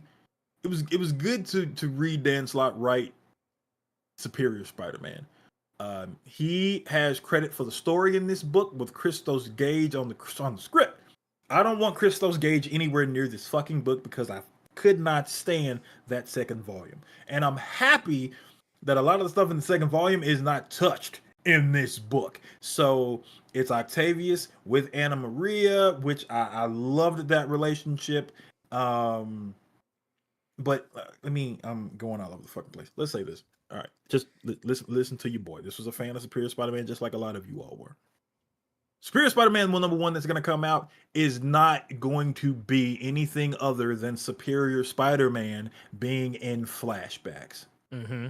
Everything in the present time is going to be plump when you cook them. Otto Octavius, this new villain, going after Spider-Man because she blames Spider-Man for what happened to her because it technically was Spider-Man, but she doesn't know it was really Octavius. So anytime you see the Superior Spider-Man in that book going forward, it's more than likely going to be flashbacks, period. Anytime she interacts with Peter Parker you read in that book, that's plain Jane simping fool Peter Parker from the Zeb Wells stuff. I think the only thing you will get where it's superior in the present time is maybe Peter puts on that suit to fight this new villain, who she has no name yet. Her name is Estrella, but that's her actual name. She doesn't have a supervillain name or anything like that. Yeah, but that's what it looks like, y'all. When you have the power of the sun in the palm of your hand, you're fucking blue and you're a new Electro, except you're real hot. But you're like your ultimate Marvel Electro, but with fire powers instead. And you're so hot that you're like white hot. Like blue hot. Yeah, so that's basically what it was. It's Octavius somewhat getting some of the memories back when he was superior, but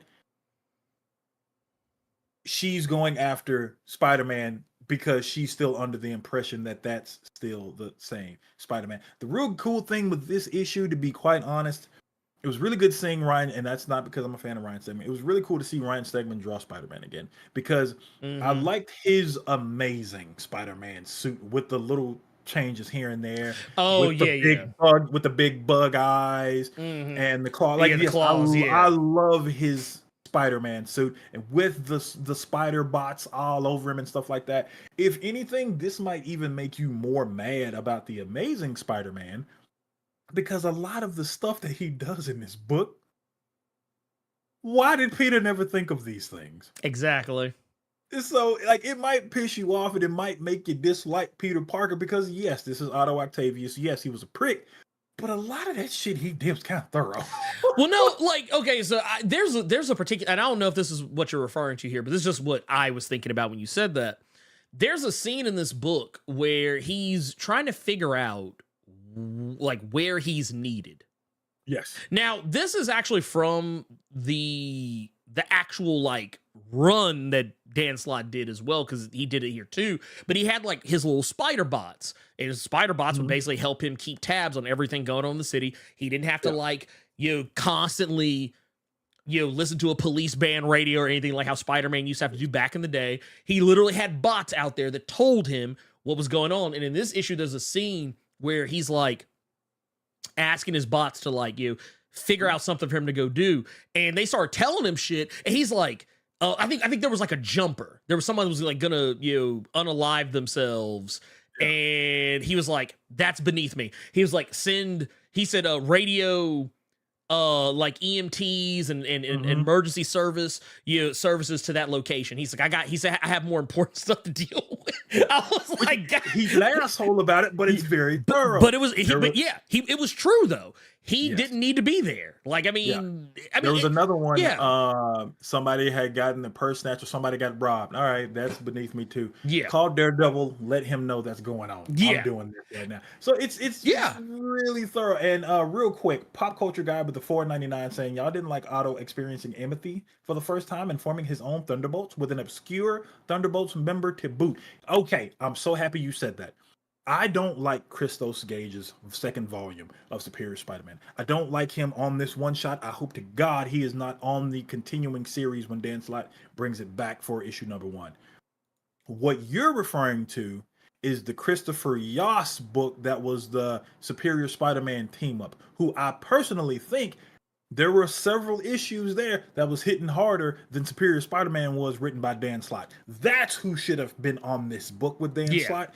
That's who should have written the second volume of Superior Spider-Man with Elliot Tolliver. That's what you're referring to. That did not happen in the main book. It's not even acknowledged at any point that that was a thing, even though that was fire. If you have not read Superior Spider-Man Team Up, when he had his own team that he was mind controlling to be, I'm getting off in the weeds.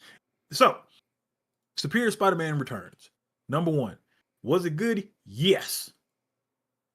With an asterisk. Yeah. And this is why I said it the way I said it. Did I enjoy the comic? Yes. But Dan going forward, yes. But going forward, it is not going to be the Superior Spider-Man book that you thought it was.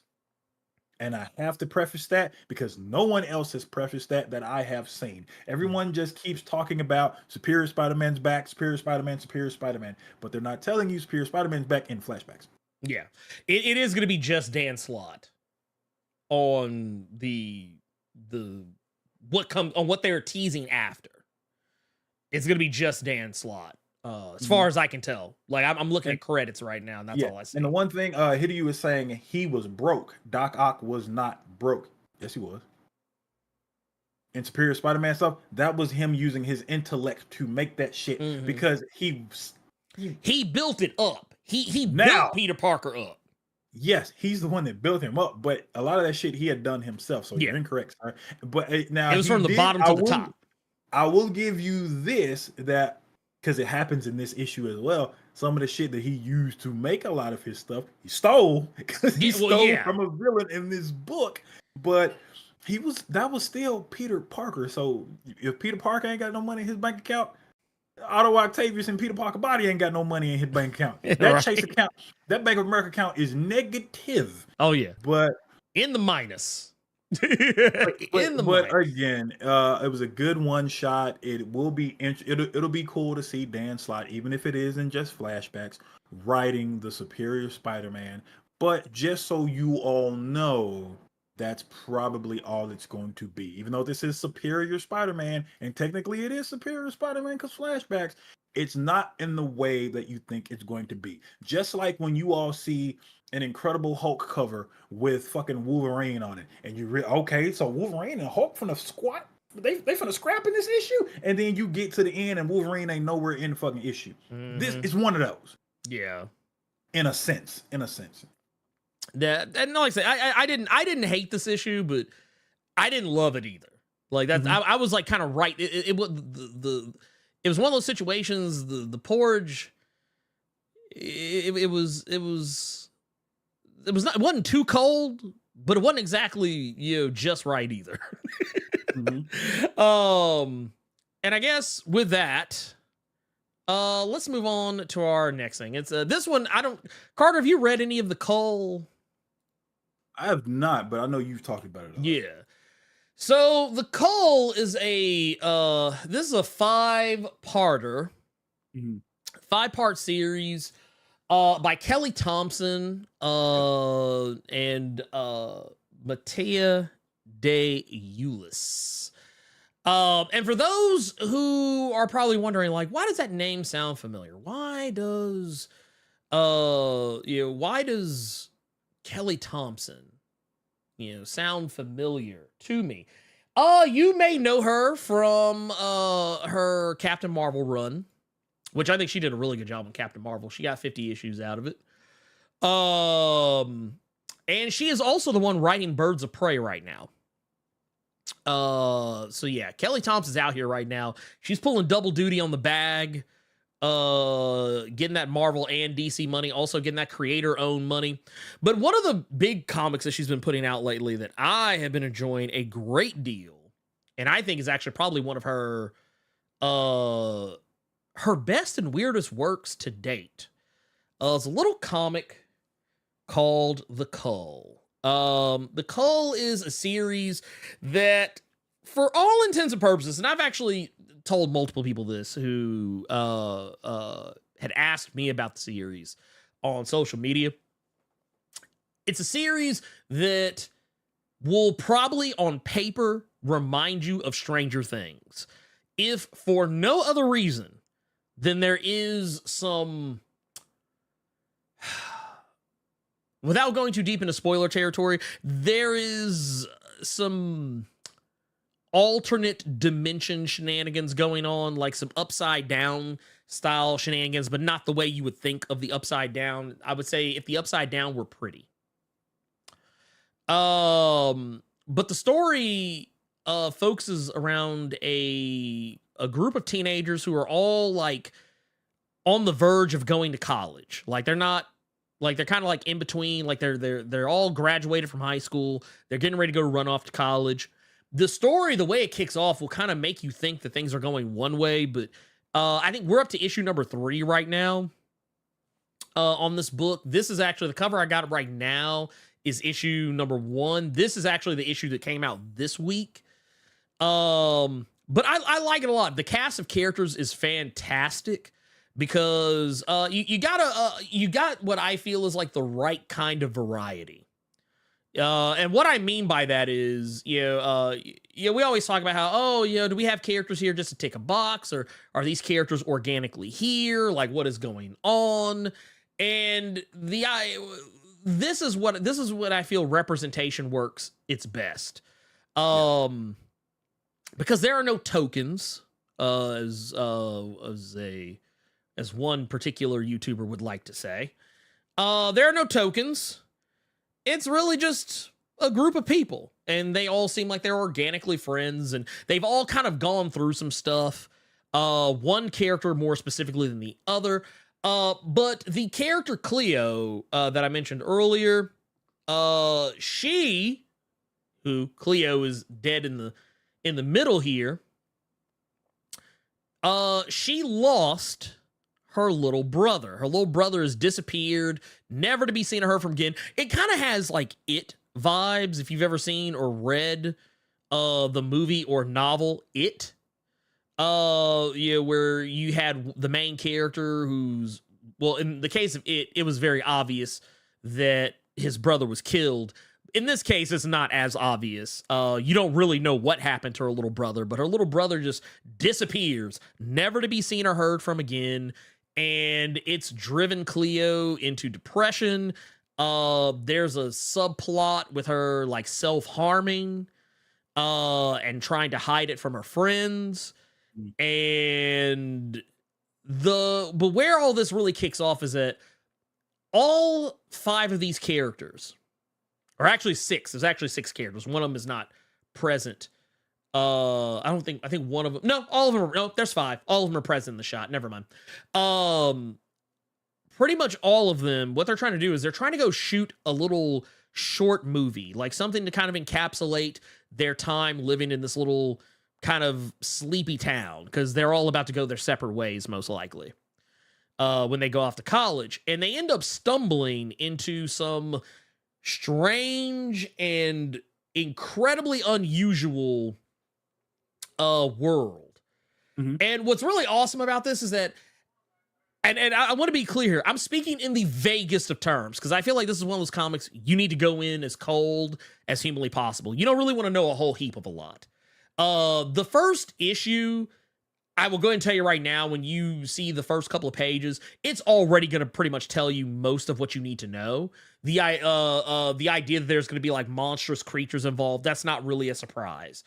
But it's how all of this stuff comes together, and why, more specifically, all of it comes together. That is what I feel is the most important part here. But all the characters are great. They all have like their own thing. There's one of the characters, other than Cleo, one of the characters has issues with self-image and having an abusive boyfriend. Another one is, while she didn't lose her brother the way that the main character did. She lost her mother, so she's kind of going through some grief stuff too, but she's handling it in a completely different way than how the main character is. And then the two Asian characters, they are twins. They don't really seem to have any outward problems, but like they're just kind of there to kind of help soak up some of the grief and trauma that's going on with the other characters. So but it all works. It all works organically. And what I love is by the time you get to this week's issue, once again, this is, when you get to Cull number 3, this is where the shit is pretty much hitting the fan, where the mysterious, crazy world that they have come to, they are learning so much more about it. And they are, and we also learn why the monsters we saw in the first issue, like where they come from, what they're all about, everything. Like if nothing made sense to you in the first issue, like as far as like the timeline and how everything is laid out, this is the issue. Like to put it in perspective of like, remember when you read House of X and you didn't really know exactly where the hell this was going until you got to House of X number 2. Like we had House of X number 1, Powers of 10 number 1, and then House of X number 2 comes out and you're like, oh shit, this is where it's going. This is kind of in that same vein where like this issue comes out and you're like, oh, so this is how we doing it. All right, let's go. So yeah, I love this book. It's fantastic. I think that if you have any inclination towards reading anything that is not a cape comic, this is the one to check out. Image, and once again, this is also Image Comics. This is Image Comics out here holding it down as they usually do. I will definitely say there are, if you are the least bit sensitive, and I imagine you being here, you wouldn't be, but if you are the least bit sensitive to things being woke, you might want to avoid it because it is quotey fingers woke, because it has a diverse cast, and there are those LGBTQs in the book, which I don't care. It's fine. I think it's great. But I'm just, if you're one of those people that are very sensitive about that, I will say you might want to steer clear, because then you'll be crying on the internet about how woke it is. But it's not woke. It's actually not. It's not woke at all. But it is definitely a breath of fresh air. I like this book a lot. I will definitely say too, yeah, if you love things like Stranger Things, and you're like, man, I wish they made something like Stranger Things, but with like more adult aged characters. And I don't mean adult as in they were kids when we started and now they are grown now, so we have to hurry up and end the show. But just like it starts with kids that are mostly grown or close to grown. This is the one. That is it for me on that one. Cause like I said, I don't want to say much more about it. I feel like you gotta go in cold. You gotta go in cold. So I feel like this is this is something you can cut out and make it its own separate video real quick, because you just try to have your cake and eat it too. So instead of just making a video for it, you could do this and then add shit from the issue, and then, like you did with that God's conversation. I realized game recognized game. I respect it. Yes, I can. Yes, I can. Yeah. And I might. I just might.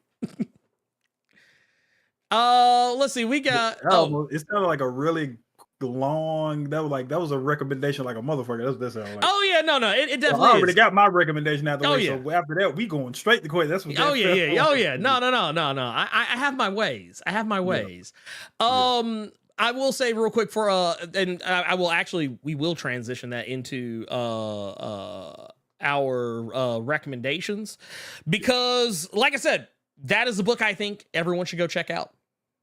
I think it's a book everyone should go check out. I think there is a lot to like, a lot to love, and it definitely has the feels. It has the feels there. It is definitely a very, I didn't really show a whole lot of the interiors of the comic, but I will definitely say it is a beautiful looking comic. I'm actually going to pull up a couple of shots here real quick just to kind of show you guys what I'm talking about. But like you look at this, it's like I'm gonna zoom it in just a little bit just to see a little bit I more. actually do really like that art. Yeah, Mattia DeUlis is out here killing it on this book.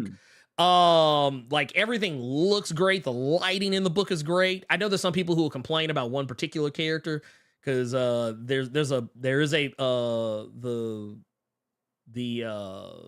one of the actually the black character here. There's multiple times where like her skin tone is kind of off, but you also have to think about where she is. A lot of the times they're in a lot of bright light situations, but you can also tell by the shading what they are going for there. So while I know some people will be like, oh man, they're trying to make her look white, and it's like, no, that's not what they're doing. It's literally called lighting. Like if I turn the light that's over me right now, if I turn it up any higher, I will look like Michael Jackson.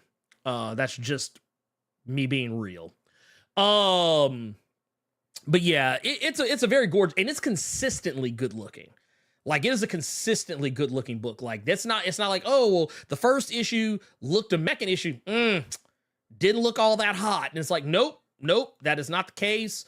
The second issue and the first issue, everything looks fantastic. Like you just look right here, like it's like this. It's consistently a good looking book, and I love it. And not to mention, I like seeing books about friends. People who are organically friends and being good friends. So But there you you didn't go. like the show Friends. I did not like the show Friends because I liked it better when it was living single. My recommendation this week. Go off, King. It was a book I literally read just because I don't know, the title seemed interesting to me. My recommendation this week is going to be a book from Brian Buccellato, who I brought up earlier, who was one half of the Francis Manapul team from The Flash. But this book is called Midlife, or How to Hero at 50. I read this book on a whim and was really, really, really happy that I did. So this is for anyone, male, female, whoever the fuck. Imagine you just hit 50 years old. Your birthday just happened. Boom. You're married, you have kids. You're kind of just puttering through life, nothing too fancy. You have a job you can't stand, but it was an easy job to get because your dad was more so known for being in that position. So it was a very easy job to get, but it's a job you didn't want, but you did it anyway because it was what was expected of you and it paid the bills. You're having problems with your ex because you have a kid with your ex, and there's that drama that is going to happen. Mm-hmm. You want to just, because you're turning 50, you want to get away from it all, right? You want to get away from that career that you never wanted in the first place, so you're going to retire. So Ernie, you tell your wife you're going to retire. She says she had a surprise for you, but she doesn't want to give you the surprise anymore because it's your birthday, only for you to find out that she is pregnant. I would hate that so much. So you got a new baby on the way. You're having issues with one kid because of your ex, and then you have a job you can't stand that you really can't leave right now. And you then find out all of a sudden, out of nowhere, you have superpowers. Oh. There's a twist. Could you imagine all that going on? You didn't turn 50. You feel like you haven't been able to do anything that you've ever wanted. My life is very dry. Yeah. And it's up until you're 50 years old, you hit the big 5, and that's when you find out you have abilities. Oh my God. That actually sounds like when you mentioned it to me that this was going to be your recommendation. I think I was actually, I even said like this was actually on my list of things to read, but like it got pushed back because I realized I was behind on some other stuff. But yeah, that actually sounds amazing. I like that. I like that a lot. And again, just from what we were talking about previously, no superhero, no superhero, super abilities. Yeah. No superheroes in this book. Literally, this book is as real. I'll spoil this part because it's hilarious. And it's how the book starts. Okay. The book starts with the main character you see here. The little girl is the new baby. That's his wife in the background, and the guy with the little girl on his shoulders. That's the son from the previous marriage, Okay. who there's some issues with because you not do this for my mom or whoopty whoopty whoop. Just typical ex drama, but there's a baby involved. The book starts in 97 and then fast forwards to the present. The reason it starts in 97 because this book starts with the main character on a rant with his friends because they had just walked out of one of the worst movies in this brother's mind, Batman and Robin. Oh man. Oh. The book starts with them walking out the theater salty as fuck over Batman and Robin. See, I knew it had to be one of two things. I was like, it's either Batman and it's either Batman or Batman and Robin, or actually no, it would have been too late for it to have been Phantom Menace, or too early rather for it to have been Phantom Menace. But I was like, yeah, it's got to be the Batman and Robin or Batman Forever. Like it's literally like the first thing I think one of them talked about is like bat nipples and was mad. Oh, and they bring up, and then like two buddies, the other two friends that were with him, they let it go. They going out getting something to eat. Only for that motherfucker to get up again, bringing up that stupid ass Batman credit card. Then he's just like, "This is the worst fucking thing I have ever seen." Oh my god, I love it. I fucking love it, dude. Yes, but that's how it starts, and then we go to you have pretty much a midlife, and now you're trying. Now you figure out you have powers, and the rest. I guess the rest of the book is just like, okay, how do you maneuver through life now with this? And what could you do to you, because you're 50 years old and you feel like you've accomplished nothing. So what happens now that it seems like you can? So this was, I really, really like this and this was literally some shit you all would see just going, oh, and keep it moving. I'm really happy I read this book. Well, I will definitely say, you know what I'm really happy that I read. I'm happy that I read the super chat right here, or these super chats here. So we got Pop Culture Guy 3000 says with the 499 says, because Nick Lowe is stuck in single Peter Parker nostalgia land, keeping Marvel's flagship hero from growth. His movie counterparts already been through. That is true. Everyone likes Peter Parker single at Marvel. I don't know why. Single and broke. But they also put another one here for you, Carter. Says I wasn't talking about team up. He hired Skeen from the brief moment the team had to be rebuilt by Hawk while the OG team was on Heroes Reborn Earth. So he's talking about Elliot Tolliver, Superior Spider-Man, Yeah. having his own Thunderbolts team. Mhm. Because he's been talking with me in the chat this entire time. The One More Day shit is the main reason that I absolutely despise Christos Gage's run, because I fucking hated that ending, and you just did what Dan Slott did the first time. You just did it again. And the relationships and things like that he had in that book, like getting away from Anna Maria and just making her this angry girl that's just there instead of trying to build on what it seemed like you could. There's a lot I could say I did not like about the Gage run, but I see what it means. I did say it was my bad. That's what I thought he was talking about in the chat. Yeah. But like, we did get a 199 super chat from Legion saying, Ernie and Carter, did you see the Omni-Man trailer? A few of you all were laughing at me because you all kind of realized I was watching it while Ernie was talking. So I have seen it.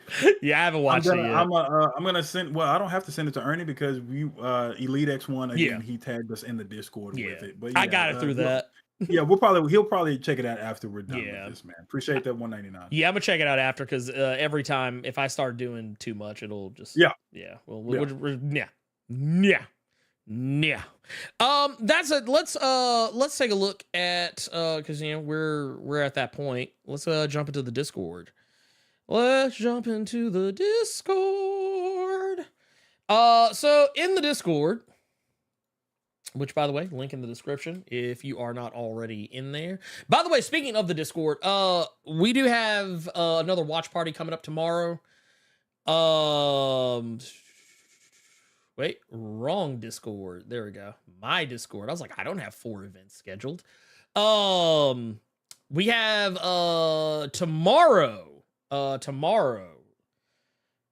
We are going to be watching a couple of my personal favorite horror movies of all time.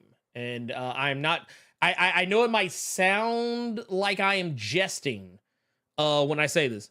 I am not jesting. Two of my personal favorite horror movies ever in life. We're going to be watching, one of which is a little... It's a little Spanish language film. Okay.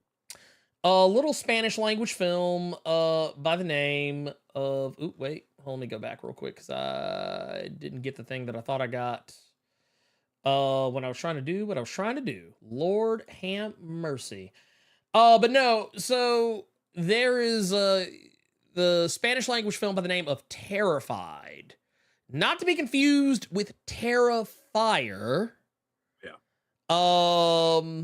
It's this movie. It has nothing to do with Terrifier, so don't go into it thinking that. This is one of my favorite movies of all time. It's set in Buenos Aires, and a particular neighborhood in that area is suffering some strange paranormal incidents. And the story pretty much revolves around a team of paranormal investigators and a police officer who are dealing with the issue. And I love it because it's one of those things where it's a movie that's very realistic in how it handles the way something like that would break down. I'm actually desperately awaiting the sequel because there was a sequel that's set up for the film that we have yet to get. COVID happened and kind of messed that up, but I don't know if they've ever completely bounced back from it. That man's lips was the most terrifying thing about that picture. Oh yeah, dude. Trust me, it's pretty wild.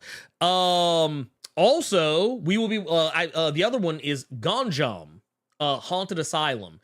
It is a movie that is near and dear to my heart, largely because it's very similar. It's very similar to another movie that's another personal favorite of mine called Grave Encounters. This one's tackled a little bit differently. Gonjam is about a group of YouTubers who go to one of the scariest places in all the world in Korea, and they are live streaming themselves walking through this haunted asylum, and shenanigans ensue. We will be watching both of those films back to back with a brief intermission in so you know what you got to go do. We'll be doing a little watch party. But that said, let's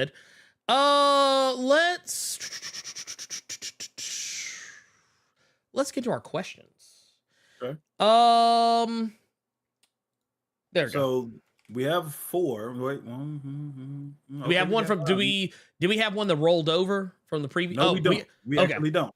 We don't. Actually, we have 5 now. I see 5. Yeah, we got 5 now. Yeah. So this first one, just so we can kind of speed things up, from the homie Melvin. Mm-hmm. I must ask this, I must ask: what franchise from comics, TV, movies, etc., do you wish would stay dead or deserve a reboot? Peace and blessings, my brothers and fine thick sisters. Lord have mercy. This man. Oh my God. So I could definitely say I said this on Twitter the other day and people got mad at me. Yeah. My answer is almost always Batman. Okay. The reason he's asking that question is apparently those white devils have rebooted Halloween again. So that's why he was asking that question. Oh, wait, are they doing another Halloween reboot? Why? We just had one. They just finished the 3. Yeah, and the last one was not good. Like actually, you know the woman I told you with the husband and the thing? Yeah. She loves Halloween Kills. She loves Halloween Kills. I know. Okay, I like Halloween Kills. My issue is with Halloween Ends. Oh, okay, the third one. That's the third one. Yeah, the third one is she loves that one. Halloween Kills. I thought Kills was the third one. Yeah, no. Ends is the last one. No, Halloween Kills is fine. I know there's some people who don't like it. I actually quite enjoy it. But Halloween Ends, when you talk about a wet fart to end a trilogy, Lord have mercy. Oh God. But yeah, she absolutely, and she knows people will give her flack for it. But yeah, she loved that movie. Oh God, yeah. No, I'm super straight on Halloween Ends. Kills we could talk about. Yeah. Yeah, but to take it another step forward though, I will also say that if you want to talk about franchises that should just end, that would be Walking Dead, because apparently it's still going, like, but through spinoffs. I was gonna say, yeah, it's just through spinoffs now. You got Daryl Dixon, you got the Negan one, you got Fear the Walking Dead. I think they might be doing another one. I don't know. I know that there's a Rick and Michonne. Those are supposed to be movies. Well, yeah, but still, just in that shit. Yeah. Just in, dude. Let Walking Dead go away for a while. No, I wouldn't be surprised if they try to go the comic route, like a reverse comic route. The comic ended, and then they re-releasing it in color. I wouldn't be surprised we get them 10, 11 seasons of Walking Dead. Black and white. Black and white. Oh, it's gonna happen. But all right, got another question here from Trap God Thanos. What it is, gentlemen? What do you think the max length on average that a creator should have on a Big 2 run, assuming it's selling? Personally, I think runs shouldn't go beyond 5 years or 60 issues if it's coming out monthly. I think when authors know they got a long runway, they start getting comfortable in delivering mediocre arcs, knowing that there is no fear of cancellation. That's interesting. That is even not untrue. Even in my favorite runs, like Peter David's X Factor, you could cut volumes out and be fine, but you won't be fine if I cut your lazy ass for not getting those motherfucking likes. He always gets me with that. Dude, I love it. Side note, what do you call bees dressed up as a ghost? Bobies. Or boobies. Oh, you fucking I'm a weirdo. I like that. I like that. I'm gonna steal that one. I'm gonna tell it to my wife later. Yeah, I think the max length. I think honestly, for a Big 2 run, I think 50 issues. 50 issues is fine. And honestly, I would dare say 30. But 50 is a good, a nice, round number. Nice round, even number. I'm down with 50. But yeah, 50 is my absolute max. I wouldn't let anything go past 50. And honestly, I do agree with the sentiment that, like, especially if the creator knows that the run isn't going to get canceled, like they know ahead of time. I have seen some instances where, like, bullshit story arcs get, like, thrown in to pad out the run. I don't like stuff like that. I feel like you should only tell the amount of story that you have. Like, don't try and make, like, okay, you know how, like, we would always talk shit about, like, the CW and how they would, like, have 24, 26 episode seasons of, like, The Flash and Arrow when they really only had about 10 episodes worth of story to tell. So you wind up with episodes that are just like, okay, why are we here? Yeah. Like, what is this? This isn't even consequential to, like, the main plot of what's going on here. And well, if you can do it well, fine. But if you can't, stay the fuck away from it. I feel like that shit was a shot at me because I wanted Krakoa to last longer than it did, but we ain't gonna say nothing about that. No, not at all. Not at all. I feel like that's what that is. No. We got another question here from Urban Prince Strong Style saying, "Good Saturday, fellas. Today's question: since Friday the 13th was yesterday, happy Friday the 13th, by the way. I'm really salty. I couldn't go to one of those tattoo shops and get a Friday the 13th tattoo for the low. Which Friday the 13th movie is your favorite? And let me ask it the way he wanted. It's a prettier way he could have asked this question. What's your favorite Friday the 13th movie, and what's your favorite kill from that movie?" Ooh. Mine is very easy because that's one of the only ones I've actually seen of Friday the 13th. Jason Goes to Hell. Ooh, really? Here's why, and it's for a comedic factor. Oh, okay, gotcha. And it's actually one of my favorite kills in the movie, even though it didn't kill him.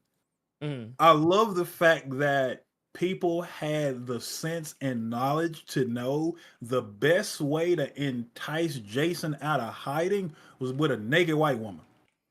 I love the fact that naked white woman was bait just so they could unload on him in the woods. Oh my god.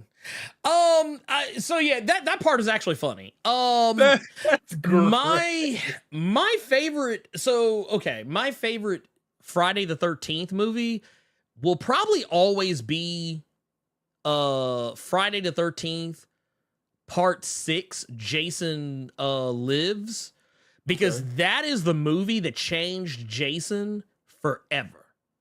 It was a course correct after the final chapter. Friday 13th final chapter was so awful, and it didn't really have Jason in it, not really.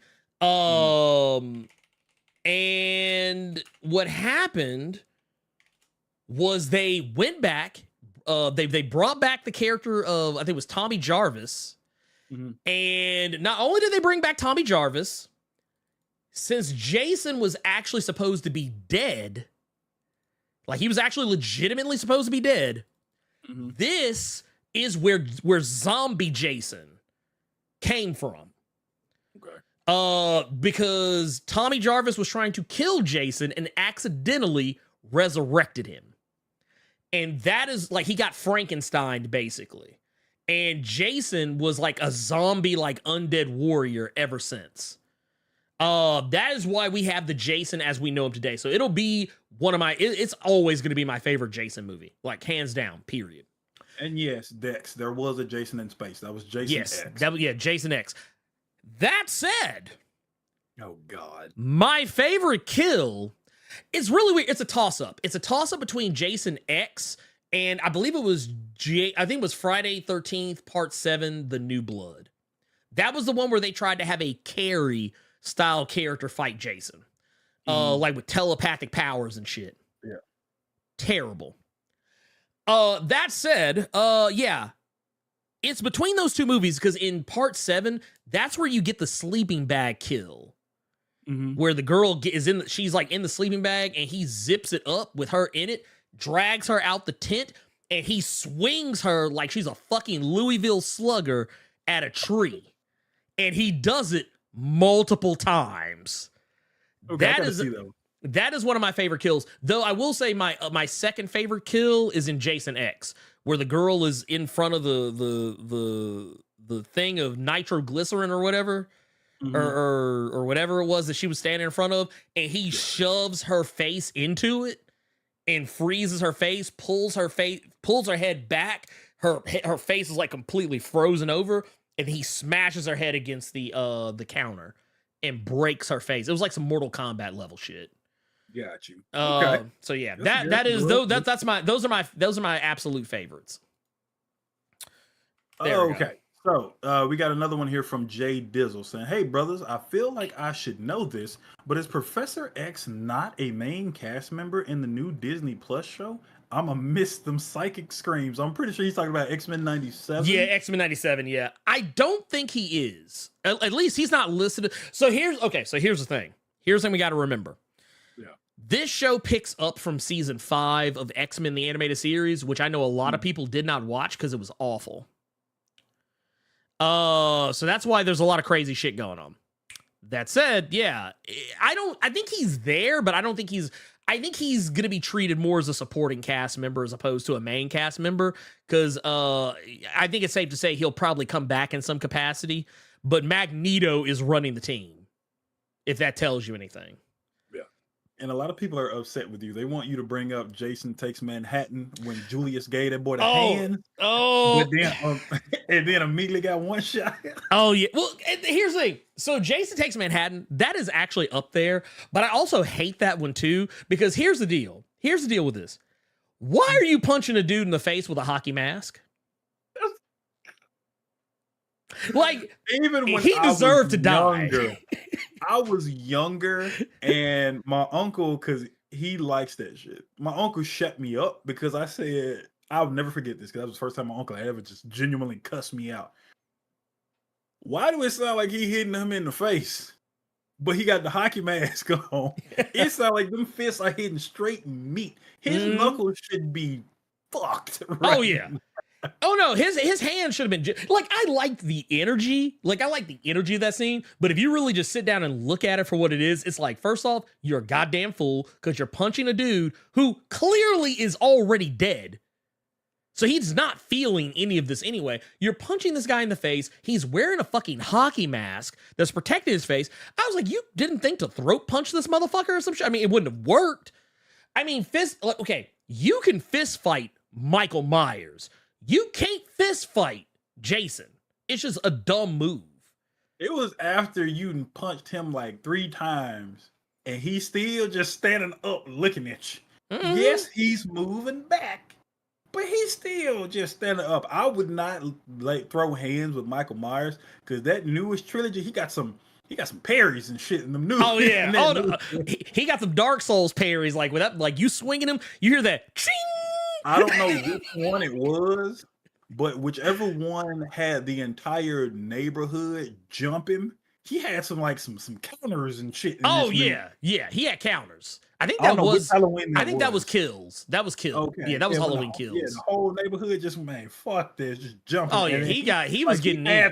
He had some parries that was kind of frightening. But all right, last question from the Discord here, from Big Boy 71. Good afternoon, Blerd Co-op. Ernie and Carter, what are some of your favorite horror video games, current and of all time? Some of mine are Evil Within, Fatal Frame, Dead Space, Alien Isolation. His all-time favorite is one I've seen that's a lot of people's all-time favorite, even though I don't think a lot of y'all had GameCubes.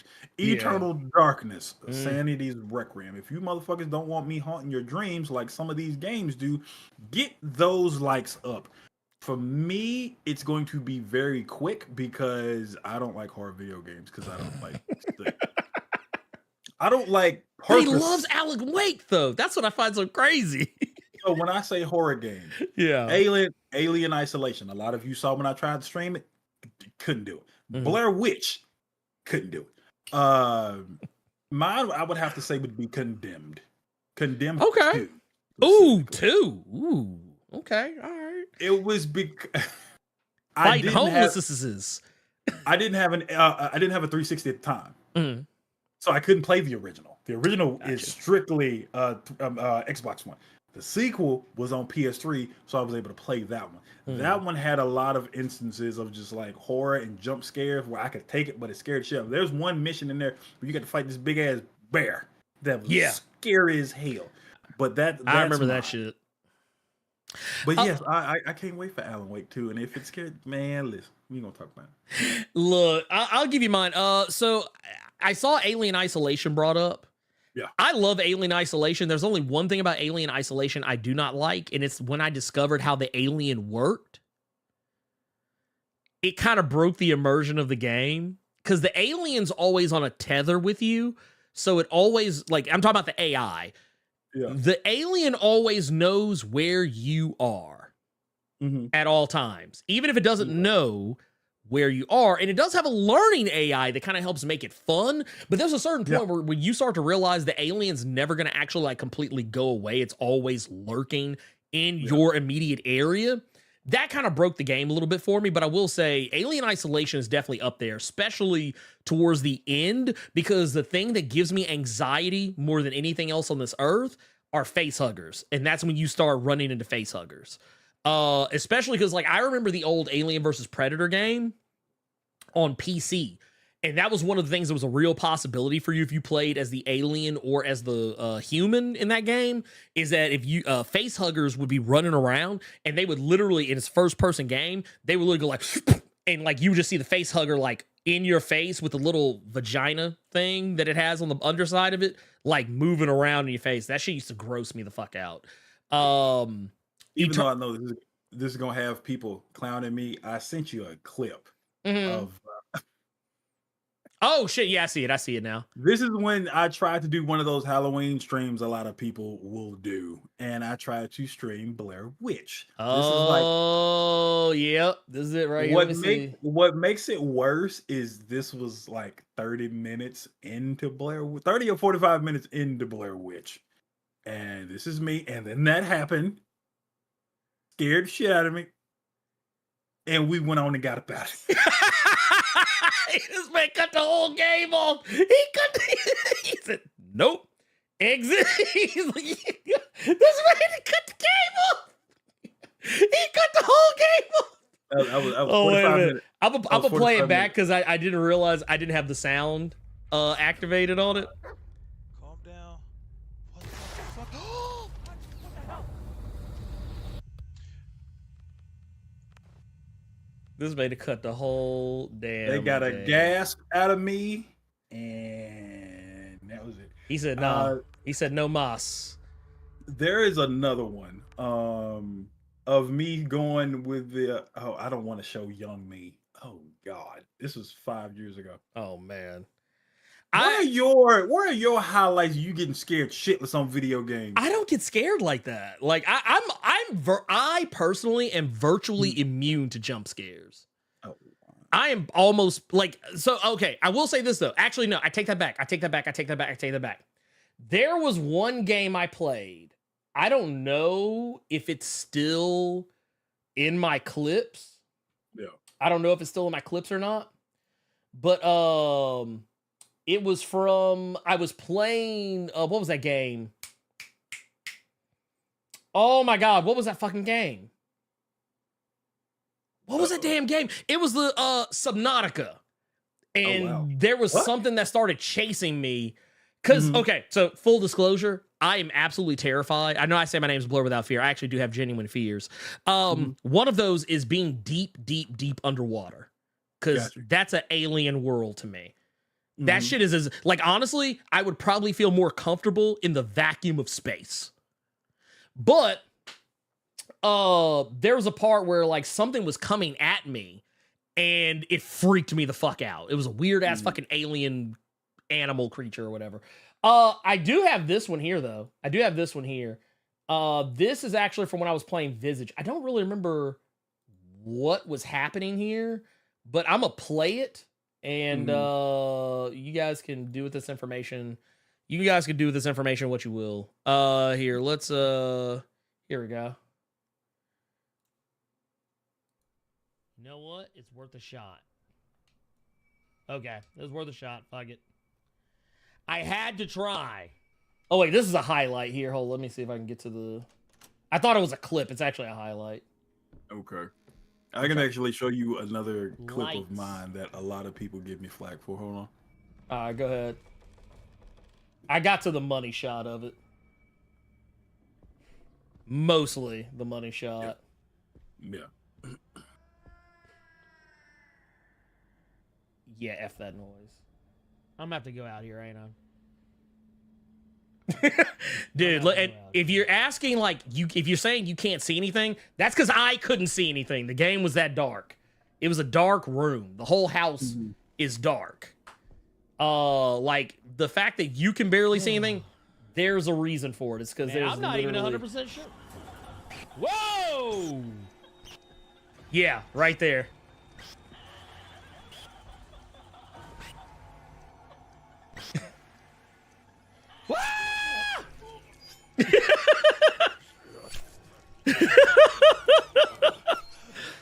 That one legitimately got me. All right. The one I sent you, that got me. But this one was much worse. So this is me playing Evil Within 2. I got to a point in the story where I needed to Focus? get a photo from being grainy. I needed to sharpen it up. And you gonna see the shock and then the rage because I just did it live and people saw this.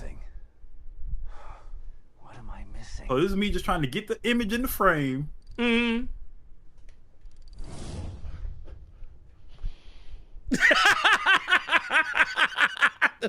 They got Because I realized it got my ass, and then I realized there are several people in here watching me play this, so several people saw that it just got my ass.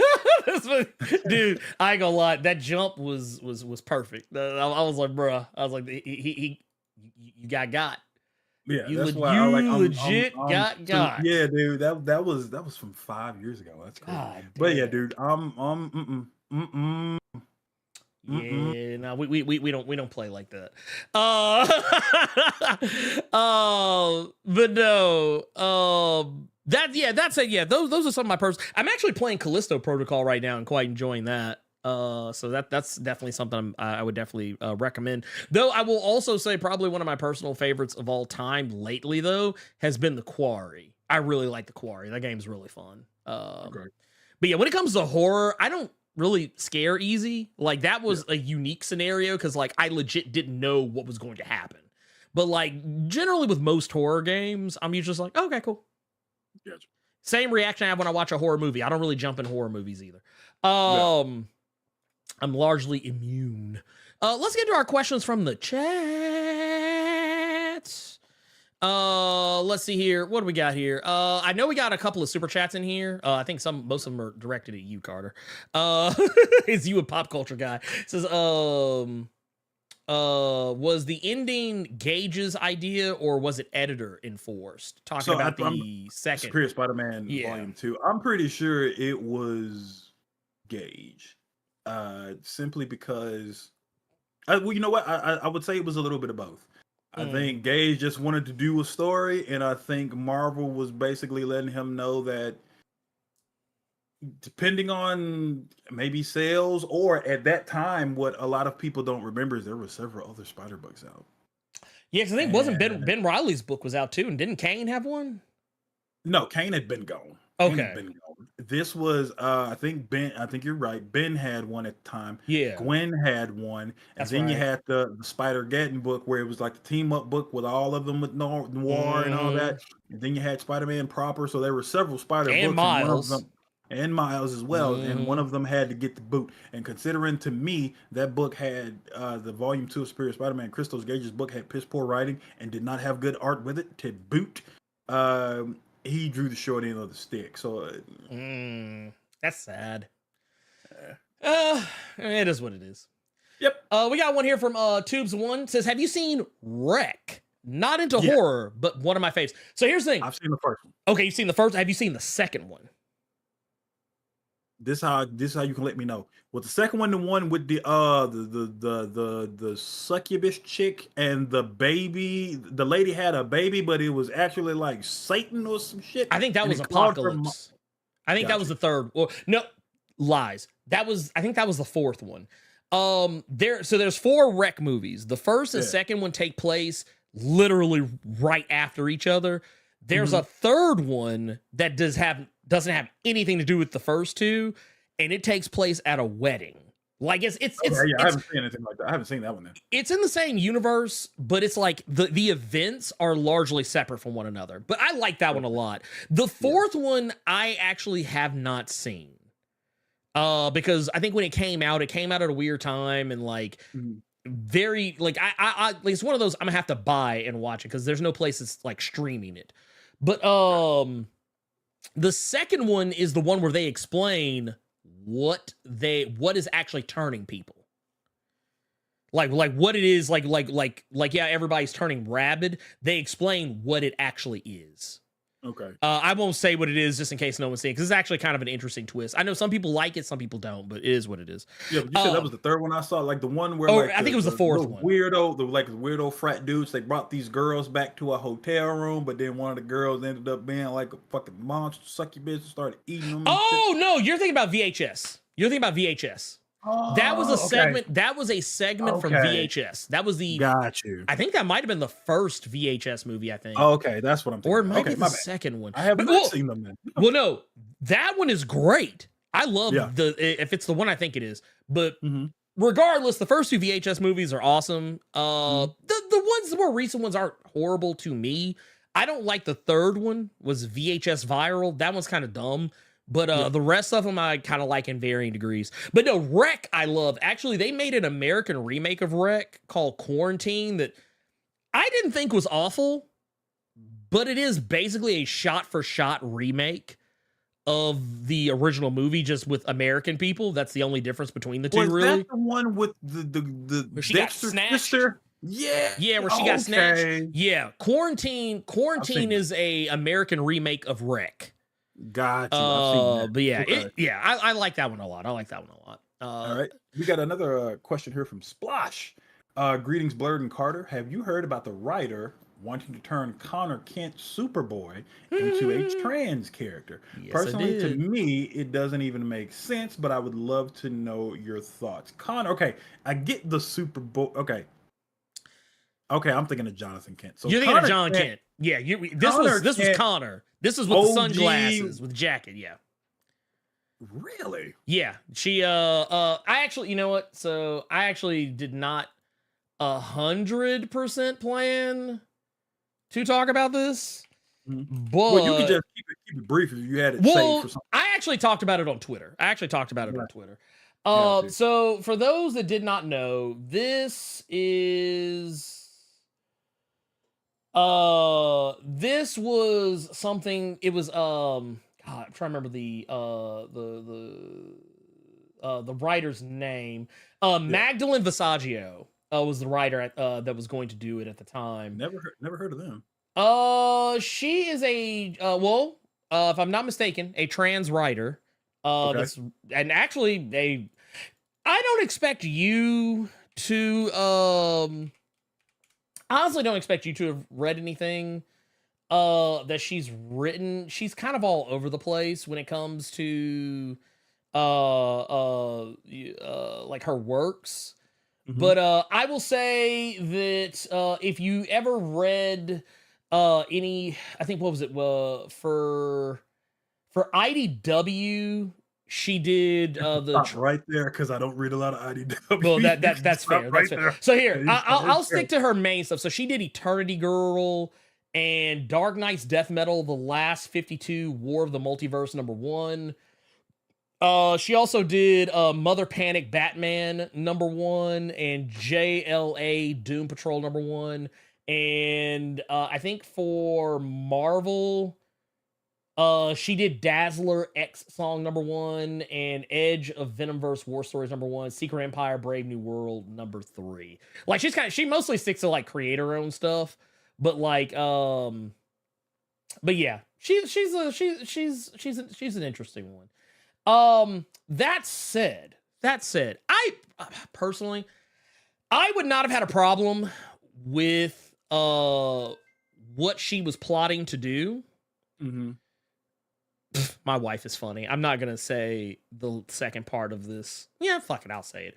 I don't care. She won't give a shit if I share this. I just got a text message from my wife. She says, "I want a burger, ... and sex, ... So she was going to make Connor Kent a trans girl and then change their name to Skyrocket. Yeah, her name would have been Connie Kent, aka Skyrocket. Here's the thing, and this is the part where I honestly did not care. So the beef that a lot of people had with this is that they felt like it would be out of character for Connor Kent to become a trans woman. I mean, here's the deal. Maybe it would have been. However, he gave off big lesbian woman vibes to me back in the 90s. Largely because of his music taste and how he dressed. A lot of the way he dressed, that to a lot of boys at the time, they probably thought it looked cool. Like he looked like a typical guy to them. I knew a lot of lesbian women when I was that age who looked just like him. And I know some people probably don't want to believe that, but Oh no, I'm laughing at chat right now. They said Ernie a better man than me. The stream would have gone dark right then. Well, nothing can happen right this second. The baby is home, and my wife can get loud. In the words of Peter Griffin, that's all right. He'll just think I'm hurting you. Oh God, no. I brought this up on Twitter. I personally didn't care about any of this. It was one of those deals where, I mean, honestly, it was probably for the best that it didn't happen, because it probably would have been met with the fury of a million burning suns. However, back in the day, and I don't know if anybody ever read the old 90s Superboy comic from like 94 up to like 97, 96, 97. In that comic, man, Superboy was so fucking horny all the time, and horny in ways and very like just loosey-goosey in ways that some people didn't even catch the bisexual energy he was giving off a lot of the time. Like he just was very loose, footloose and fancy free with his feelings. But not to mention, I didn't know many guys that were really interested in like Liz Phair and Tori Amos that weren't at least a smidge gay. I mean, it's not to be a blanket statement, but it was just one of those things. I was like, because that was typically lesbian music. Is the way that a lot of people often viewed that type of music back then. But yeah, like just his overall look, I was like, dude, yeah, I know plenty of women, like masculine women who were lesbian who dressed and looked just like Connor did back then, with the haircut, the earrings, the sunglasses, the biker jacket, the whole 9 yards. So I mean, it wasn't a look that was exclusive to dudes. It's one of those things I was like, it is what it is. I personally, like, my biggest grievance with this is that she was going to take the name Skyrocket from another character in DC that was already kind of getting shit on and not getting the time of day. That was actually what I put in a tweet about it. I even tagged Mags Visaggio in it. But some people may not even remember the character Skyrocket. This is actual Skyrocket from DC Comics. Iron Patriot? Before Iron Patriot was even a thing.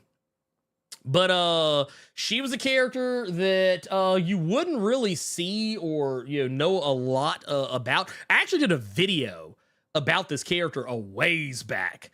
Kind of putting people on game to her. But she used to be a part of a comic called The Power Company at DC. Sounds like the electric company when you think about it, but like, it was actually a pretty cool comic. It was one of those comics that, like, if you weren't looking for it, you just weren't looking for it. Just plain and simple. I think it ran like 18 issues. It's pretty good, pretty solid book. But yeah, that was my take on that. I didn't really care. Carter, what do you think? I didn't know that was the thing until I saw the question. I did read the mini series that came out with Superboy, the 6 issues of it was the person that won the DC round robin. They actually got a 6-issue little deal with Superboy, which I thought was pretty dope. I think that just ended like a month or two back. Yeah. But other than it's from like the round robin deal. Yeah. Yeah. The Man of Tomorrow or something along those lines. But that was dope. That was a dope little mini. But other than that, I don't care. And apparently I shouldn't care. LJ Brown's question to you: what apparently you should be caring about is what burger is Ernie getting? Oh man, there's this black-owned place not too far from my house that I'm probably gonna be trying to hit up here. Maybe. Though I'm not gonna lie, kind of feeling a Tops barbecue burger. Not gonna lie. That just hurt Carter's soul. It just hurt his soul. Oh, cause you get like a big ass fucking house burger. Ooh, man, so good. This is another one. I think this is once again more directed to you, Carter. It says Niccolo has a family with 2 kids. Why is he keeping Peter and Otto single and sad? That's you too. Hell, why that? But that's the Marvel mandate. Man. Yeah, I mean, because what was it? Didn't I remember? Was it J. Michael Straczynski or Joe Quesada? I can never remember which one said this, but it was like somebody. I think it was Joe Quesada said that he could never imagine Peter Parker pulling a hot girl like Mary Jane, and that's a lot of the reason why things are the way they are in that regard. I'm putting Melvin in the hole just for bringing up fucking Five Guys. Get that mid-ass, overpriced-ass burger. Did I tell you I had Whataburger for the first time? How'd you like it? It's all right. It's all right. Can't get it out there, Carter. No, motherfuckers up here do not know what a Tops barbecue is. If you ask for a Tops, they're gonna think it's a sexual favor, and you're going to get pepper spray. Thank you, Legion, for the $1.99 super chat. I hope they bring back Jean Grey's X-gasms. Yeah, those will probably be back. Okay. Remember she'd be like, and then she would like pass out. Yeah, that. Okay. I didn't know where that. Okay, I got you. Oh, Nuck with the 29 months Blerd Club Diamond Mine, and it says, I remember when you two played GTFO. Amazing. So interesting story. We've actually played recently, and it was just as frustrating and as tense as we remember it. Maybe more so. Well, I'm not gonna say that because I feel like if memory serves, we did really well. We steamrolled that shit. We did. Didn't it? Well, because I think each time we come back to it, we come back better. Like, it's one of those things, like, you know, like, you ever, like, play a game, and, like, it's not to say you're not doing well at it, but, like, maybe you're not doing the best that you know you could be at it. Yeah. And then, like, you take a break from it. You're not practicing. You're just taking a break, and you come back, and you're like, oh, shit, this is easier than I remember it. Yeah, I don't think that game is very good streamable, but it's great to see that you enjoyed it, because I was going to ask, would you all want us to stream that again? I mean, I'd do it. Because we've done it twice, but yeah, it was fun. It was fun for us, but I'm talking about for everybody. Oh, for everyone else? I don't know. Yeah. I feel like games like GTFO and Hunt Showdown, they're games where you kind of have to play a certain way. And granted, I guess I feel maybe less so with Hunt Showdown, but like GTFO specifically, you definitely can't play like loosey-goosey, willy-nilly. You have to have a plan.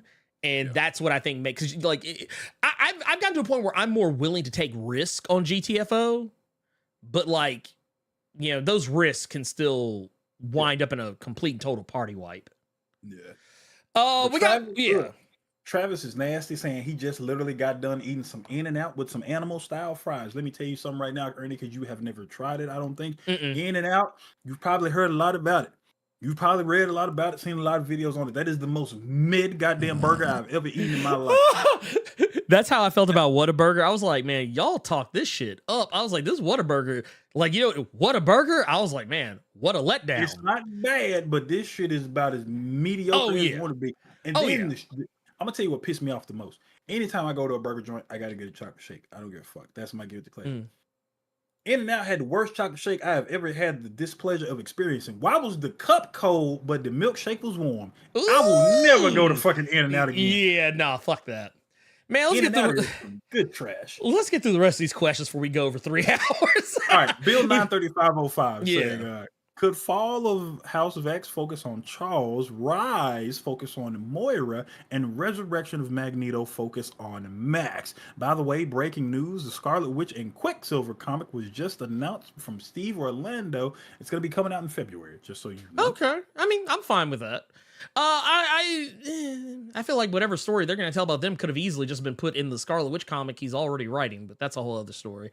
I mean, you might be right there on the House of X, Fall of the House.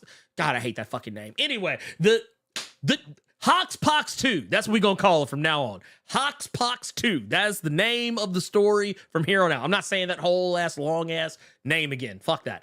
No. You could be right. I have no idea. I'm honestly trying to go in as cold as humanly possible, so I'm not even going to look at the trailers for it or anything. Here we got one here from Jerome's question. Is it possible the power/life force that powers Thor and Odin originated from the 11th realm of Utgard and the Elder Gods? Maybe, but I think that honestly, just based on everything they've been setting up as far as like, you know, Loki being able to just remember something or think something up and it becomes a reality, I think that might be more likely, maybe where everything stems from. So, I mean, who knows? Honestly, what Al Ewing is doing with Immortal Thor is so wild and weird, I don't even know how to process it. Let's see here. Let's go back through, because I know we got some more here. Wilbur Robinson says, question. I just watched the first time the Borg was introduced on Star Trek, The Next Generation. It had me wondering, do they ever figure a way to deal with the Borg permanently in any of the series? Well, here's the thing with the Borg are adaptive, so anything you kill them with, they usually adapt to, and you can't really do it again. Oh, Doomsday. Basically. It was, a lot of, like, because I think you even see it in the movie First Contact. There's a point where they kill a Borg with a phaser, and when they do it, they shoot the next Borg immediately after. Doesn't even make him flinch. He's just like, he no-sells that shit like Undertaker. But yeah, not really. The Borg come back up in Picard, but I never finished Picard, so I'm a terrible Star Trek fan. I'm very behind. What was that? That's 3 now. This will be the 4th one. Bergtown Music Group says, not really a question, but just hoped we could get y'all's take on Loki episode 2. A lot of acting, a lot of talking, and a lot of exposition, but done very well. And also a really awesome nod at the end to the last episode of the first season with Sophie. The thing she's holding in her hand, a lot of people didn't know what it was. And I guess, spoiler alert if you don't want to know, it's literally the time turner that was on He Who Remains' wrist from the end of the first season. So there you go. It made me want McDonald's, but I can't do burger joints anymore after our Burger King our little thing that we find out about Burger King. Yeah, I haven't going on fast food joint fucking since. I don't blame you. Here's one from Y2 News says, is it wrong to shake my head at the fact Ernie doesn't get much views talking about non-superhero books? Manga gets praised for different genres, but Western stuff is written off as soups. Yeah, it's stupid and silly, and honestly, I feel like people do like whenever people make the criticism that, oh, well, comics is just superheroes. It's like, no, it's not. No, it's not. There are other genres. It's just people don't talk about them. And honestly, I would talk about them more if I thought I would get more views off of them. But like, yeah, every time I do, I tell you what usually happens is when I do a video about a comic that's not Marvel or DC, I usually just write it off as a video that's not going to do well. Like, it's a video I'm literally doing for myself at that point. And because I've been so busy lately trying to make my own comic, I've actually been doing less videos. Some of you guys may have noticed. It's not because I don't want to. It's just because if I keep my normal schedule of videos, my normal output of videos, this comic would never get made because I'm writing it, drawing it, inking it myself. So yeah, that is why. But yeah, it sucks. I don't like it. Not my comic. The idea that the people don't do what they're supposed. They don't give comics that fair chance. That said, I think that was 4 questions. I think that was 4 questions. That was 5. Oh, that was 5. Wait, I think one of them was a super chat. Super chat. No, wasn't it? This was 5. Oh, sweet, even better. Oh shit, yep, sure fuck was. So you know what? That's it. Boom, done. Cut the check. We out. That said, Carter, you have anything you want to say before we run up out of here before we hit that 3-hour mark? December is LA Comic-Con, December 1st through the 3rd. I will be there. I will not have a panel or anything like that. I'm just going to be a brother that's walking around. So if you see me, wave. There you go. Yeah, do like everyone did for me at Memphis Comics Expo. I was like, oh shit, hi. I got stopped a lot. I didn't even realize people knew who I was. One girl literally like flagged me down because she heard me talking. But that said, yeah, that's everything, man. Thank you, everyone. The chatters, the super chatters, the lurkers, everyone here, my patrons, channel members, Blerd co-citizens, everyone, thank you so much. And yeah, we're gonna get out of here. Patreon and channel member content is gonna be coming up soon. Also keep it locked because I have a video coming up for Batman number 138. So make sure you go check that out. I put a lot of work into it. And yeah, and there'll be some stuff for like Wolverine and maybe some other stuff here coming up soon. And yeah, that's really all I got. I don't really have any other news or announcements to make. That said, you guys have a wonderful, fantastic, healthy, safe, and just amazing rest of your weekend. Oh, I do have one more thing. If you do get a chance to, make sure to jump over to the Twitch page, because after this, I will be jumping on a call with a couple of my favorite people, Adam and Nick Shafani, as well as NSA Jose. We're going to be doing a charity stream. It's the first half of our Extra Life charity stream. And I think right now they're playing Fortnite right now. Or no, they're playing Spider-Heck. They're playing, Spider-Heck over on Twitch. So if you get a chance, come over. We're going to be raising money for the children, kind of similarly to what I have done in the past here on this channel and also with them as well. I'm going to pin the link at the top of the chat so you guys can go check that out. We'll be playing games pretty much until like midnight tonight. And then we'll be doing another stream, an in-person stream on, I think it's November the 14th, I want to say. I could be wrong. Or it might be November the 11th, actually, because it's going to be a Saturday.